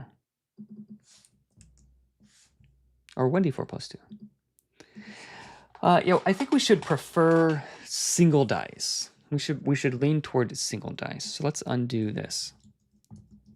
We should prefer single dice, I think. Single dice or 2 dice with no multiplier. Okay. Or with no thing to add. So let's codify that. Yeah, so it is down here. It is down here.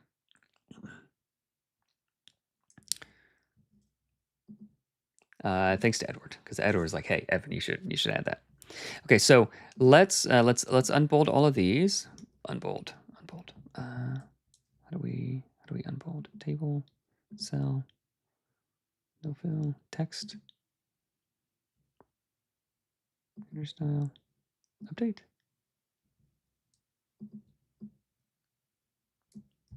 Unbold. Okay, so let's make all of the text colors grayish, and then we're going to, so anything that has a single die, we're gonna lean toward that. Anything with a single die or anything with a double die that has no modifier, we will we will prefer those, and then all of these are good. So we'll bold those, and we'll make those black. And then all of these we'll bold as well. So we'll bold those and make those black. Because seeing the result is much more preferable. Hey, Maia. Just doing some cooking. So seeing the result. So if we go back to this, let's go back to the desk. We'll turn the lamp on.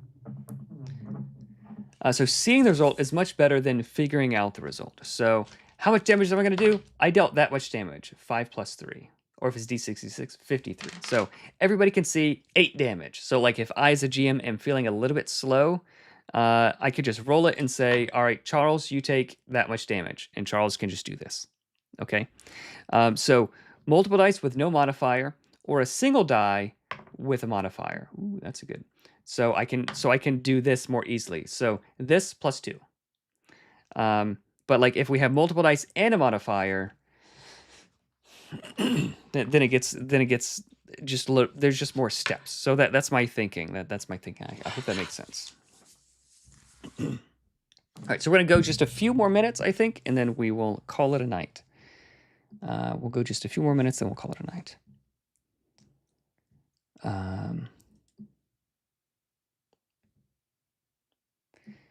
Okay, so we want to deal. Where's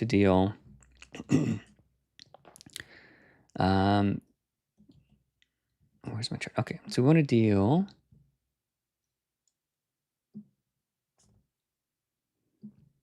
11 damage. Okay, so 11. Okay, so the only way to deal 11 damage. Oh, there's 2d10. Okay, so 11 damage could be 2d10. I don't know that we want d10s here already for level 1 monster. Yeah, d10s I think should be safe for a little bit higher monster. Let's do 1d8 plus 5. I don't know. I think at level 1, we should still just be doing d4s and d6s. Mostly at least. So so d4s and d6s. 2d6 plus 4. We have that, and then 2d4 plus 3. 2d4 plus 3 is not correct. 2d4 plus 5. It's going to be close enough. Okay, and then level 2, I think we can start adding in the d6, d8. And these are not hard and fast. These are just sample dice. Okay, so we want to deal 13 damage. 2d8 plus 4. And I know I just said not to do this, but the number's not working out exactly. So d6 is 2d6 plus 2d6. We just can't hit some of these numbers. 2d10 plus 2. 2d10 plus 2. 2d10 plus 2. Oh, or just 2d12. Yeah, but do we want 2d12 there? Should we stick to the rule or should we ignore it? Yeah, just updating it. A refresh, I will say. Yes. I will be doing that. So I'm doing my first pass through everything, and then I'll be going through all of those things. And then probably like every day this week or most of the days this week, I'm going to be doing some streaming also. So I know it's a weird time for a lot of people. So should we stick with the plan? Let's stick with the plan. Let's stick with the plan. Okay, 1 die and a modifier or multiple dice and not both. I think it's probably the best plan to do. Okay, so level 1, we're doing 11 damage. 11 damage, that's going to be 2d10.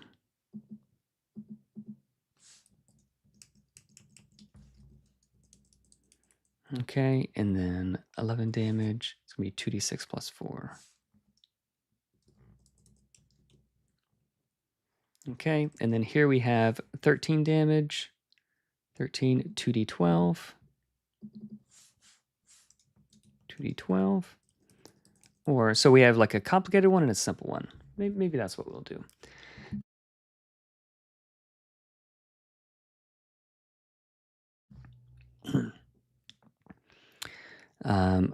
The 13, 2d10 plus 2, or 2d8 plus 4. Yeah, 2d8 plus 4 is fine. For 15 damage,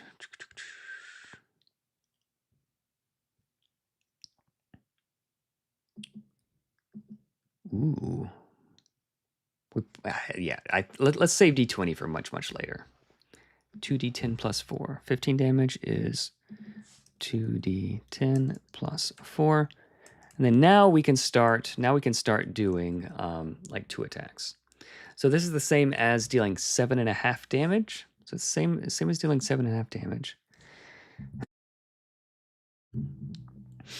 So 7.5 damage.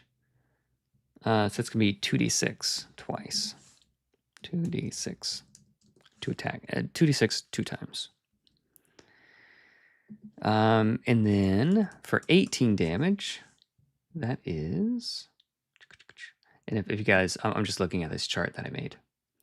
That's gonna be 2d12 plus 5. 2d12 plus 5.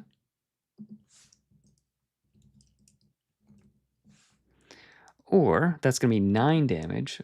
1d8 plus 4.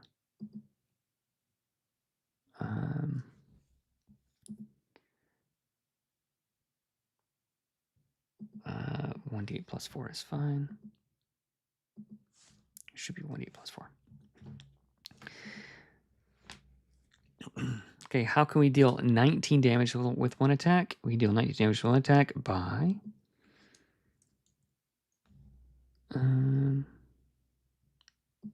2d8 plus 10. Oh, there it is. Fantastic. And that's going to be the same. So like 10 is easy. I like adding 10s. I think though adding 10 is great. Or with 2 attacks, that's going to be the same as 1d8 plus 5. It's not exactly, but it's close enough. Okay, 21 damage. How can we deal 21 damage? 2d10 plus 10. Ooh, I like that. So 2d10 plus 10 is easier than 2d8 plus 12. 2d10 plus 10. It's easier to add. We'll do it. And then 1d8 plus 7. That's the same as 7 plus 5. 1d8 plus 7. 1d8 plus 7. What's 5 plus 7 is 12. 12 times 2 is 24. So no, 1d8 plus 7 is too much. This should be 1d8 plus 6. So it's 11 plus 11. So that's a little bit high still, but that's more accurate. So some of these were not exact. Okay, so 24. I think we're not going to have rolling 3 or more dice. Okay, so for 24. So at 24, it's too hard. So if we see here, so dealing 24 damage with one attack is the same as 1d6 plus 20. So that's actually okay because we want to add 20. 1d6 plus 20. And by the time you're level 7, like, yeah, dealing 20 damage, 20 additional damage on one attack feels spicy. So that's going to be the same as 12 damage, which is 2d6 plus 5. So let's just do 2d12. 2d12. 2d12. There you go. All right, 26 damage.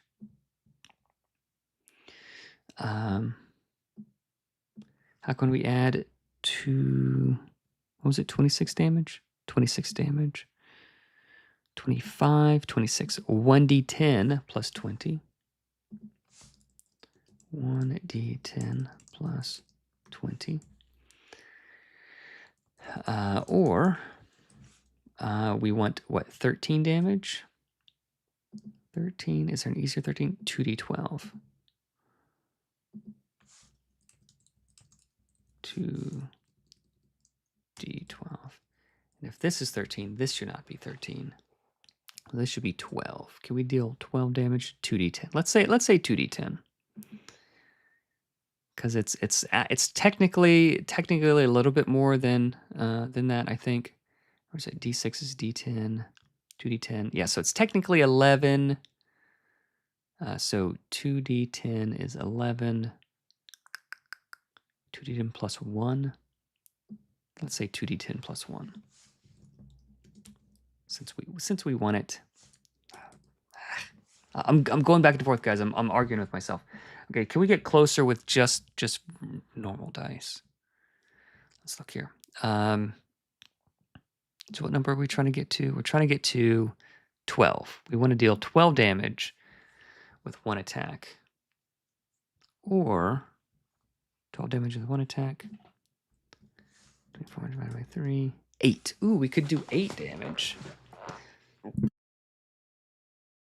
So this might be a good spot to have the first 3 attack guy with 8 damage. And if they're making 3 attacks, each attack better be very fast resolve. Like 1d4 plus 5 or 2d8.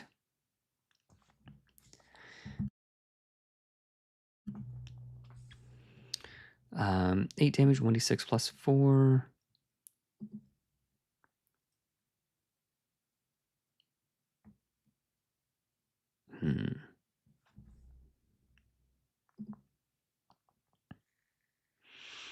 Okay, 1d12. What if we just roll 1d12 3 times?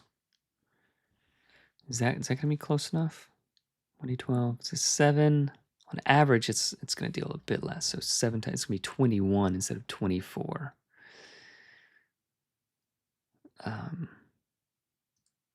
Let's actually change this one then. 3, 1d12. I do like that. Okay, so 24. We'll have to do 1d6 plus something. 1d6 plus something is what we're gonna have to do.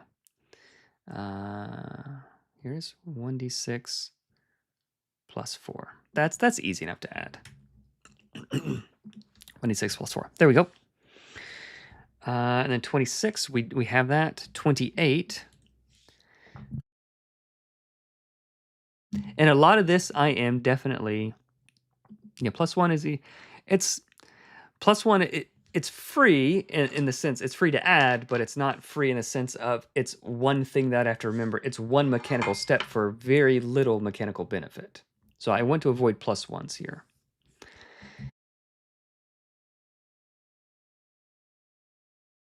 So if I'm going to have to remember a plus something, I'd rather it be 1d6 plus 10 or 1d6 plus 20. Like, it's a thing that I have to remember, but it matters a lot, right? So like tiny little things like plus 1 to healing, like that's almost not even worth remembering at the table. Lots of people are uncomfortable doing arithmetic. Yeah, lots of people are uncomfortable saying it. So, for instance, like while I was on the stream last Wednesday with Mark Seifert. I don't know how to say his last name. Well, I was on the stream with Mark. He's like, oh yeah, like if you have plus 17, you roll you roll like a 12, and you this. He added those big numbers up like so quickly because he's used to doing that. Most people would be like, ooh, 15 plus 17, like yeah, carry the 1. Someone do that for me, and like someone at the table will be faster than you at it, hopefully. But 12 plus 10, easy. 6 plus 4, easy. But some of these other numbers, like, yeah, we don't want to be putting people through that. We don't want to do that to people. Okay, 28. Just a few more minutes. Maybe we'll just finish up this chart and then we'll call it a night. If you guys have any other questions or anything like that. Nope. TTRPGs skew towards nerds, like people who like elves, and people who like elves, and people who like math. Like that Venn diagram has some overlap, but that is not a circle. That Venn diagram is not a circle. That Venn diagram is definitely not a circle. Or like, um, I just want to play as a puppy person, you know. I want to be a dog with a sword and go on an adventure, and that person is not necessarily a math person.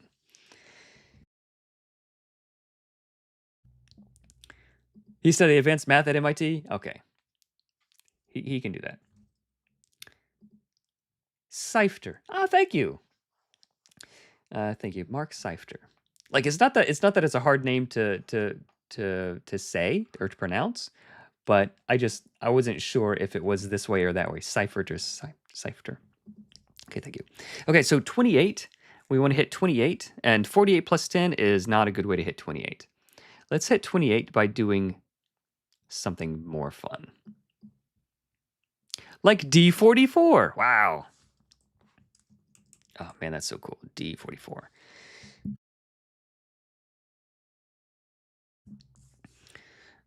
So that's gonna be 28. Easily, that's an easy way to do 28. Let's do 28. Let's actually make another chart now. So I'll make another column. We'll just make another chart. Okay, let's say, uh-oh, hope it doesn't crash. Updating a spreadsheet. I've never seen that before. Maybe the spreadsheet is too powerful. All right, while that is thinking, let's get out our regular thing. Okay, 28 divided by 3. Okay, 9 and change. Okay, so if something is dealing 9-ish damage. All right, so our chart has died. Let's just go to the paper chart. 28. It's going to be 1d8 plus 10 2 times. 1d8 plus 10 2 times. There we go. That's easy enough. All right, let's go down to 30. 30, 1d10 plus 10 2 times. 1d10 plus 10 2 times. Or, yeah, there's no way I would want to add 4d8 plus 12. Did this thing just die? Did this spreadsheet just die? I've never seen numbers die before. First time. Okay, 30 damage. Is there another fun way to deal 30 damage? I really wish my spreadsheet hadn't died so suddenly. That is unfortunate.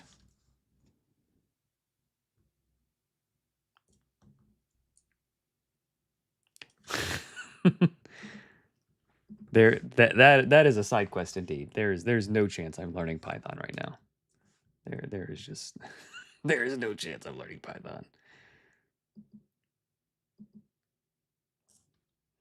But I appreciate the confidence that you have in me. That is something that I could just learn real quick. Appreciate the confidence, my friend. Table. Okay, so let's do. So we're back, everybody. We're back. All right. So just so I don't have to do easy arithmetic in my head, we will take 28. So I'm just going to copy these numbers: 30, 33, 35, 38, 40, 43, 45, 48, 50, 52, and 54. Okay, and then I'm going to take these. I'm going to do, this is divided by 2, and this is going to be divided by 3. And just in case, we can divide by 4. Okay, equals this divided by 2. Equals this divided by 2. There we go. We'll do this. We'll do equals this divided by 3. Then equals this divided by 4. Oh, you guys can't see what I'm doing. I'm doing some amazing spreadsheets here. Basic calculations.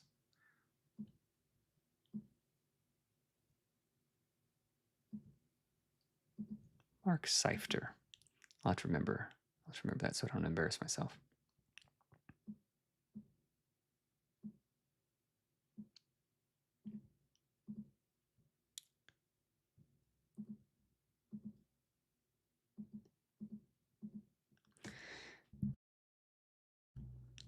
Okay, so if we want to deal, so we did 28, we did, okay, so when we deal 30 damage, so that's going to be 15 or 10.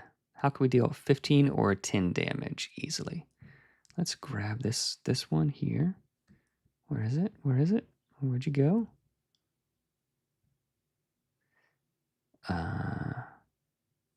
Where did it go? Oh man, I've got too many spreadsheets in this thing. Okay. So moving that one last time crashed everything. So okay, so we want to do 30 damage. Do you want to deal 15 or 10 damage? Is there a fun way to deal 15 or 10 damage? I go 1d8 plus 10 is 15. 1d8 plus 10 twice. Wait, what? What is 1d10 plus 10? What's the 1d10? 1d10 plus 10 is 16. So some of my numbers here are incorrect. 1d8 plus 10. Then if we want to deal 28, it's going to be 14 damage. It's going to be 1d6 plus 10. Glad I corrected that. I was just rounding the wrong way, I guess, on that one. Okay, 30 damage with one attack. Is that easy to do? D44 plus 1, D44 plus 2. I don't think we don't want to do that. We're not gonna, like, nobody wants to do D44 plus some piddly number. We'll just delete those. But D44 plus 10, okay. Okay, so we're trying to hit 30 damage with one attack. I don't think we can do that. Let's hit 30 damage with 3 attacks. So it's going to be 10 damage. 1d10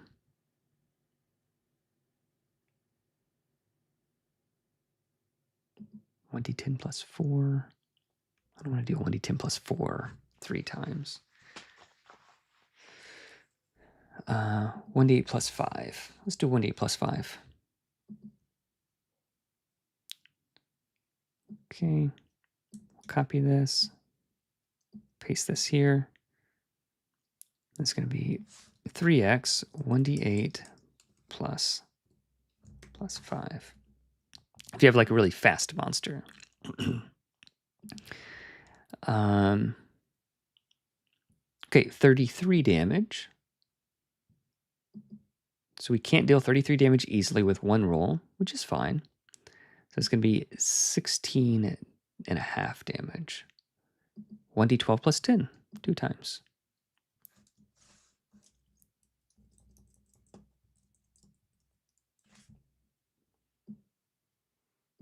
Copy, paste, 1d12 plus 10. Or we can have 3 attacks. I'll have to make this just a bit bigger. W.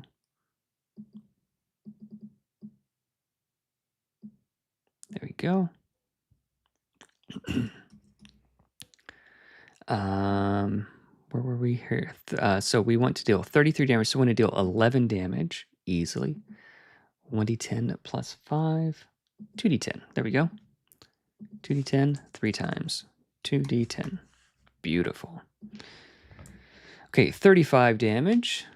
Okay, we're not down here yet. I can't wait till we get down here. 35 damage. Can't deal 35 easily. Ooh, 1d20.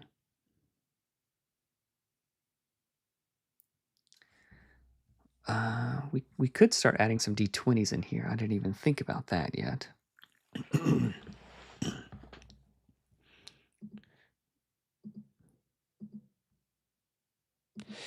Okay, let's finish up this chart. 35. How are we going to deal 35 damage? So 17 and a half.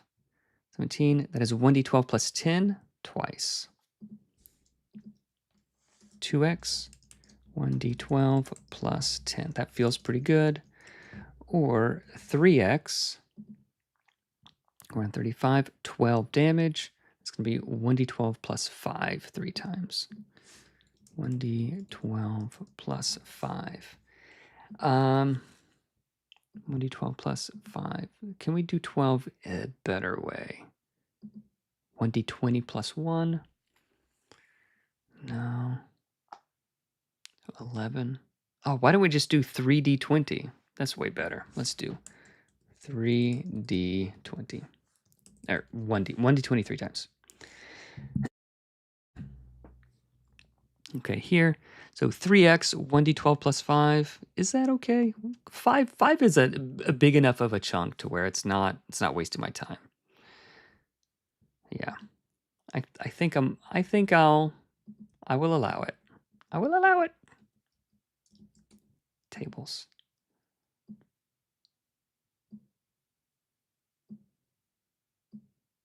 There we go. And I think I might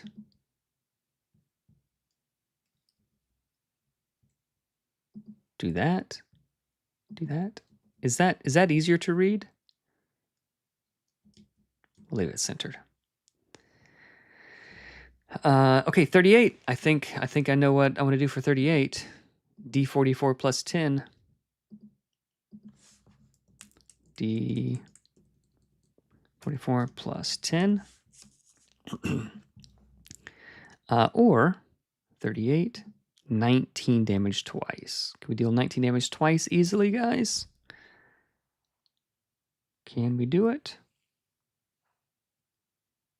Where's all of our 19s? Here it is. 2d8 plus 10. Yeah, 2d8 plus 10 isn't bad.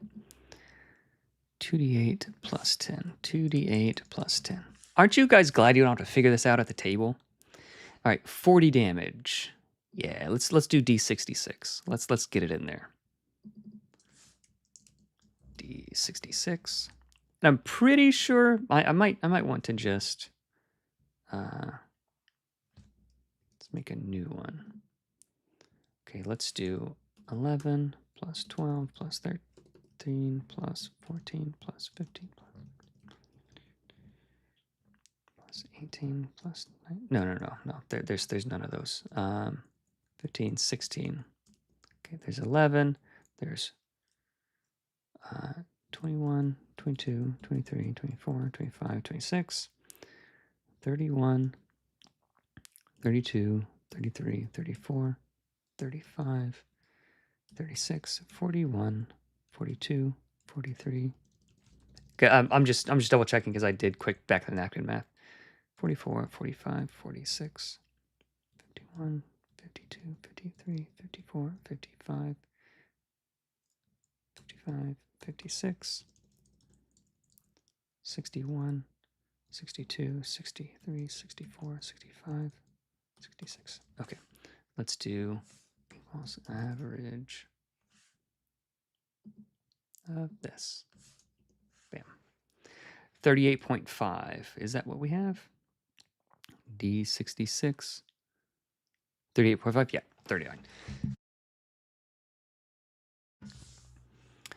Yes. D66. Okay, so we want to deal 40 damage. Okay, obviously can't deal 40 damage easily here. So it could be D20 plus 10 twice. 1d20 plus 10. Like, once you get up to level 14, like, yeah, you're rolling big dice. You're rolling some big chunkers.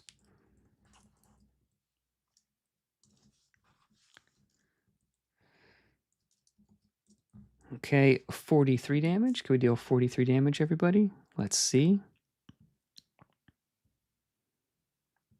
Okay, not here, not here. Okay, so we'll have 2 attacks. 43. It's going to be 21.5. So 1d20 plus 10. Okay, so this should be 1d20 plus 10. So this should be this. Instead of that. Copy. Paste. 1d20 plus 10. Or 3x. So we need to come up with a different thing for 40. 20 damage. Is there any good 20 damage thing here?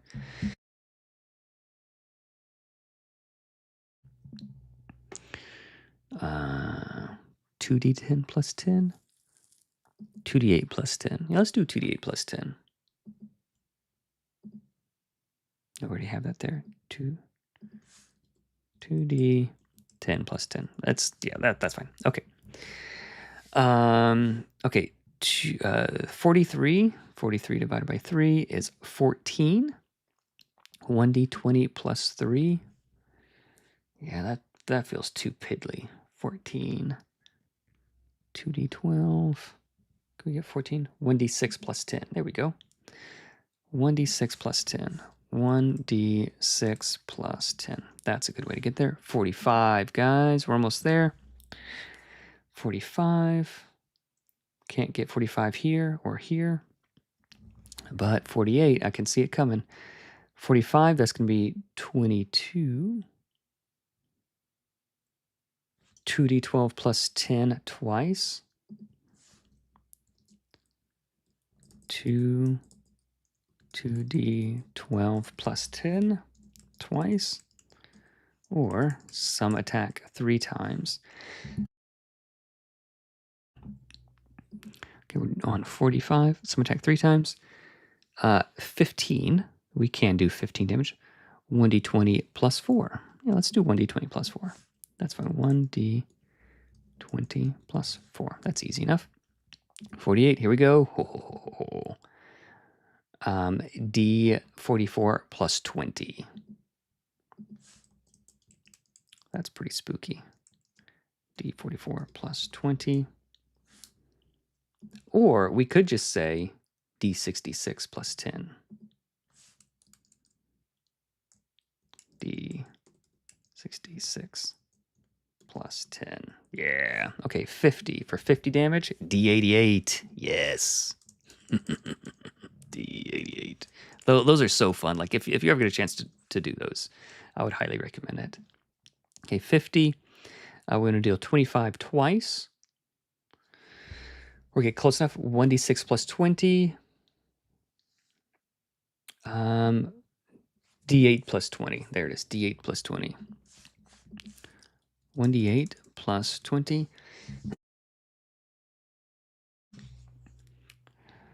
And you could just see like your player's eyes like, oh yeah, this big Chongus guy. Oh, he's only rolling a d8. Roll a 2. 22 damage. What? Sorry for blowing out your ears, guys. Yeah, I roll a 2. You take 22 damage. Fast to do. Spooky. Like, when creatures get big enough, it doesn't really matter if they kind of hit you hard or kind of hit you soft. It's hurting, right? So it makes sense. Okay, so 52 damage. Let's see if we have anything good for there. 52 damage, we don't. So let's do 26 twice. 1d10 plus 20. 1d10 plus 20. And then 5, yeah. There we go. And then 54, the last one.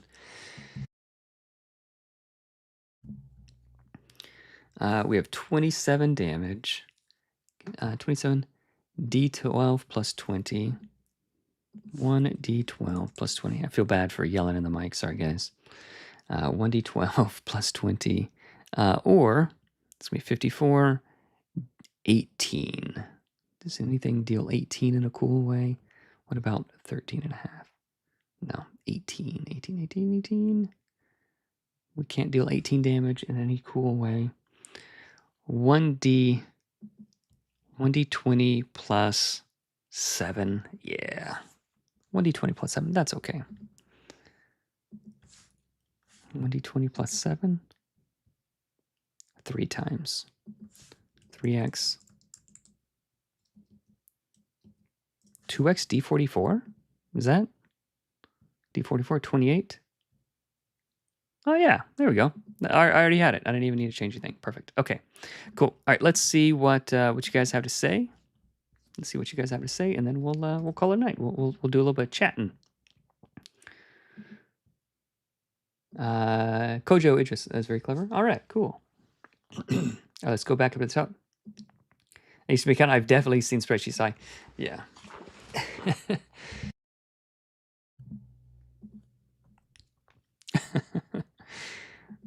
Yeah, just learn C to code your own InDesign. Yeah, yeah. I think spreadsheets are adequate for my purposes. Is there any word on tarot cards / astrology themed subclass for Hexbinder? We're thinking about like a a second sight Hexbinder kind of thing, where she can sort of like foresee certain things coming in a cooler way. And like a brewing Hexbinder.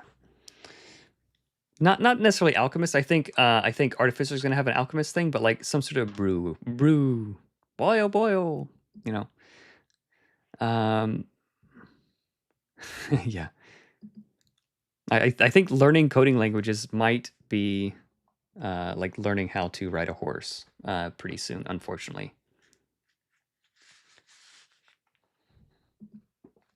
Oh wow, that is crazy. Like you hardly even notice, like once numbers get that big, like you hardly even notice, but like you stop to think about it, and like wow, in like a week or two, like it's earned like that much more. Like that's more than I earned like in a whole year at like at my first job out of college, or very close to it, I think. So yeah, that is pretty crazy. Yeah, D44 in the Lex can't miss or crit. That is true. Yes. Is there a way to cleanly center the column on the word or? Maybe. I'll have to look into it. Yes, I'm trying to balance both the amount of damage done and make the math easy and fast to. Yes. Yes. So I'm not rebalancing anything. I already have the balance made. I want it to hit these damage per round numbers, but I'm trying to make the math easier and faster. Yep. Very clever and cool. Thank you. Fun to watch. I'm glad you guys are having fun hanging out, guys. Yeah. That definitely would be a pain. Yeah, so the creator's kit goes into a lot of like behind the scenes, like the math that I don't need to know to run the game. So like the GM's guide. So all the stuff in creator's kit has stuff that I don't need to know to run the game, to learn how to be GM. But if I want to make things for the game, this is the information here, like the math behind the spells, the math, like how much damage a hero is expected to do. Like I don't need to know any of that to run the game. So I don't want to like. Excuse me, guys. I want the bar for someone to learn to be GM to be as low as possible. Like, oh, it's just this, I could do this. But if it's this and this and this, and I need to know that like, if I add all the creators kit stuff to the GM guide, then people might think the bar to be a GM, I need to know all of this stuff. But you don't. The creators kit is for designers, people who want to make their own stuff.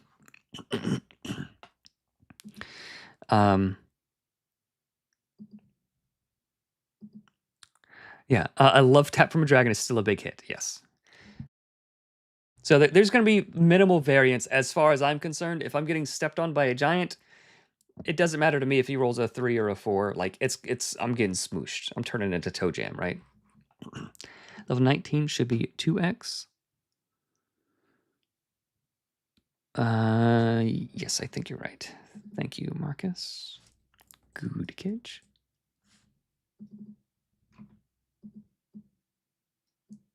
Copy, paste. Good old boys. Cool.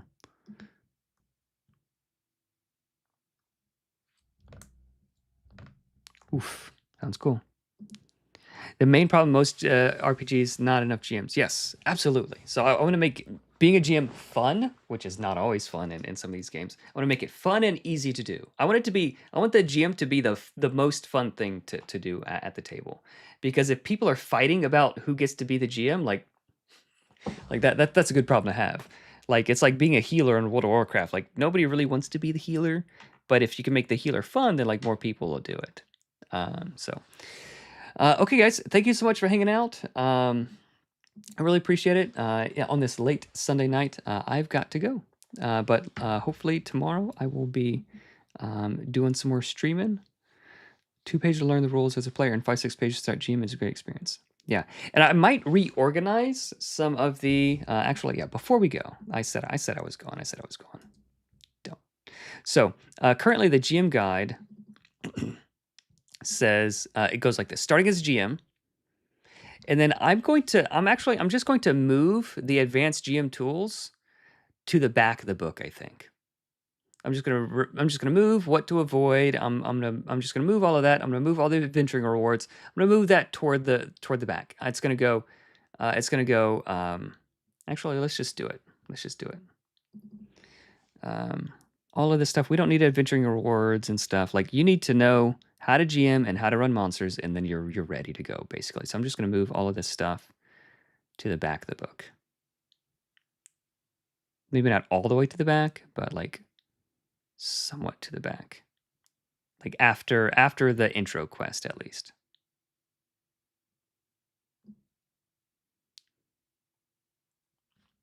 And then so it's gonna be like one spread, how to be a good GM, just some advice and stuff, and then monsters, and then the adventure. Like, oh, that's it? I could do that. I should have done that in the very beginning, if I was smarter than I am, but I'm only as smart as I am. Um, so let's move these guys. So we're gonna move these tables. It's like after you run the start adventure, yeah, now you could use some advanced GM tools. Yeah, absolutely, for sure. Right? Adventure on. Okay, so you run the adventure, and you get to adventure on. Yeah, awesome. So we have a bunch of monsters. So how to run monsters, and then a bunch of monsters. I think that is actually the best way to do it. Monsters, common encounter guidelines, and maybe like unique encounters can be like later. I don't know, but I think going right from starting as GM, running monsters. Here's some encounter guidelines. Like yeah, I think the encounter. Yeah, I think I'm gonna move these 2 pages later also. Maybe this stays here, so maybe monsters stay here, and then we just get right into the adventure. Let's see, because the adventure has things built already. I don't need to know how to balance an encounter and that kind of stuff. I don't need to know that right away. I don't need to know how to build my own encounters until later. So yeah, so I'm gonna leave running monsters here, and I'll have to fix that. I'm gonna leave running monsters here. Then we're gonna drag all of these guys. Let's drag all of these guys and the bestiary and the legendary monsters till after the adventure. Yeah, I think we're gonna do that. Because I don't need to know what all these different things do until afterward, right? Did I do it properly? I did not do it properly. Let's undo that. Oh, I hope I didn't break anything. Okay, so let's take this spread, and this spread. Let's actually scrap all of these spreads. All of these. I'm going to move it to after the Garden of Death.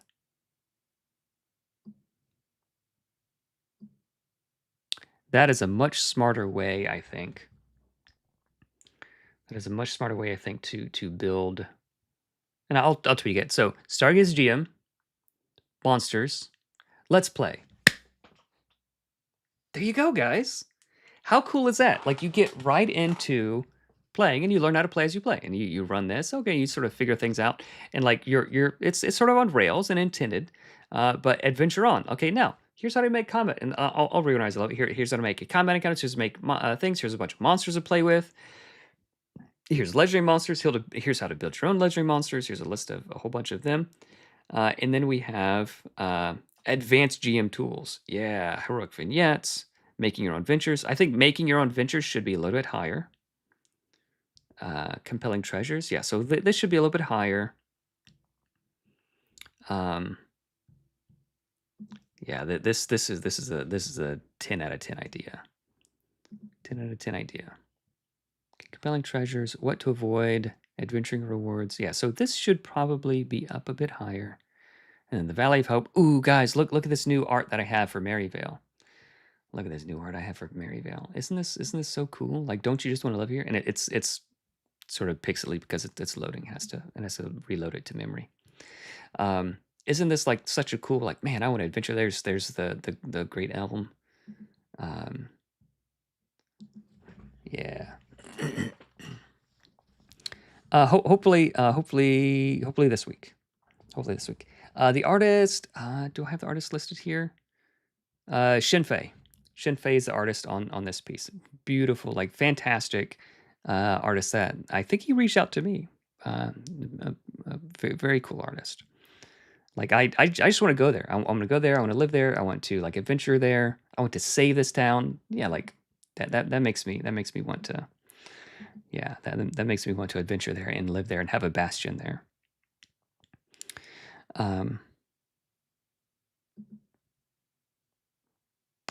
Some of these tools seem like they give tools to help build a solid hook, but maybe worth looking at which, if any, might be better to consider front. I'm not sure what that means. Yeah, I would protect this village from goblins any day, all day. Okay, guys. So yeah, we rearranged things just a bit. Yeah, we want GMs to have as easy a time as possible. And I'm working on a new big piece for the Valley of Hope, and I think we're gonna get a new big piece, big splash page for Far Hope as well. So we're redoing some of these. Yeah, I want to make becoming a GM as easy as possible. Like, how cool would it be if you got the GM guide, starting as GM, okay, you know, there's a lot of words here, and then running monsters, okay, and then let's play. Oh, that's it? That's actually it? Like, how cool. Okay, I intended to stream for just an hour, and it's over 2 hours, so thank you guys for hanging out. I will see you guys, Lord willing, tomorrow. All right, God bless.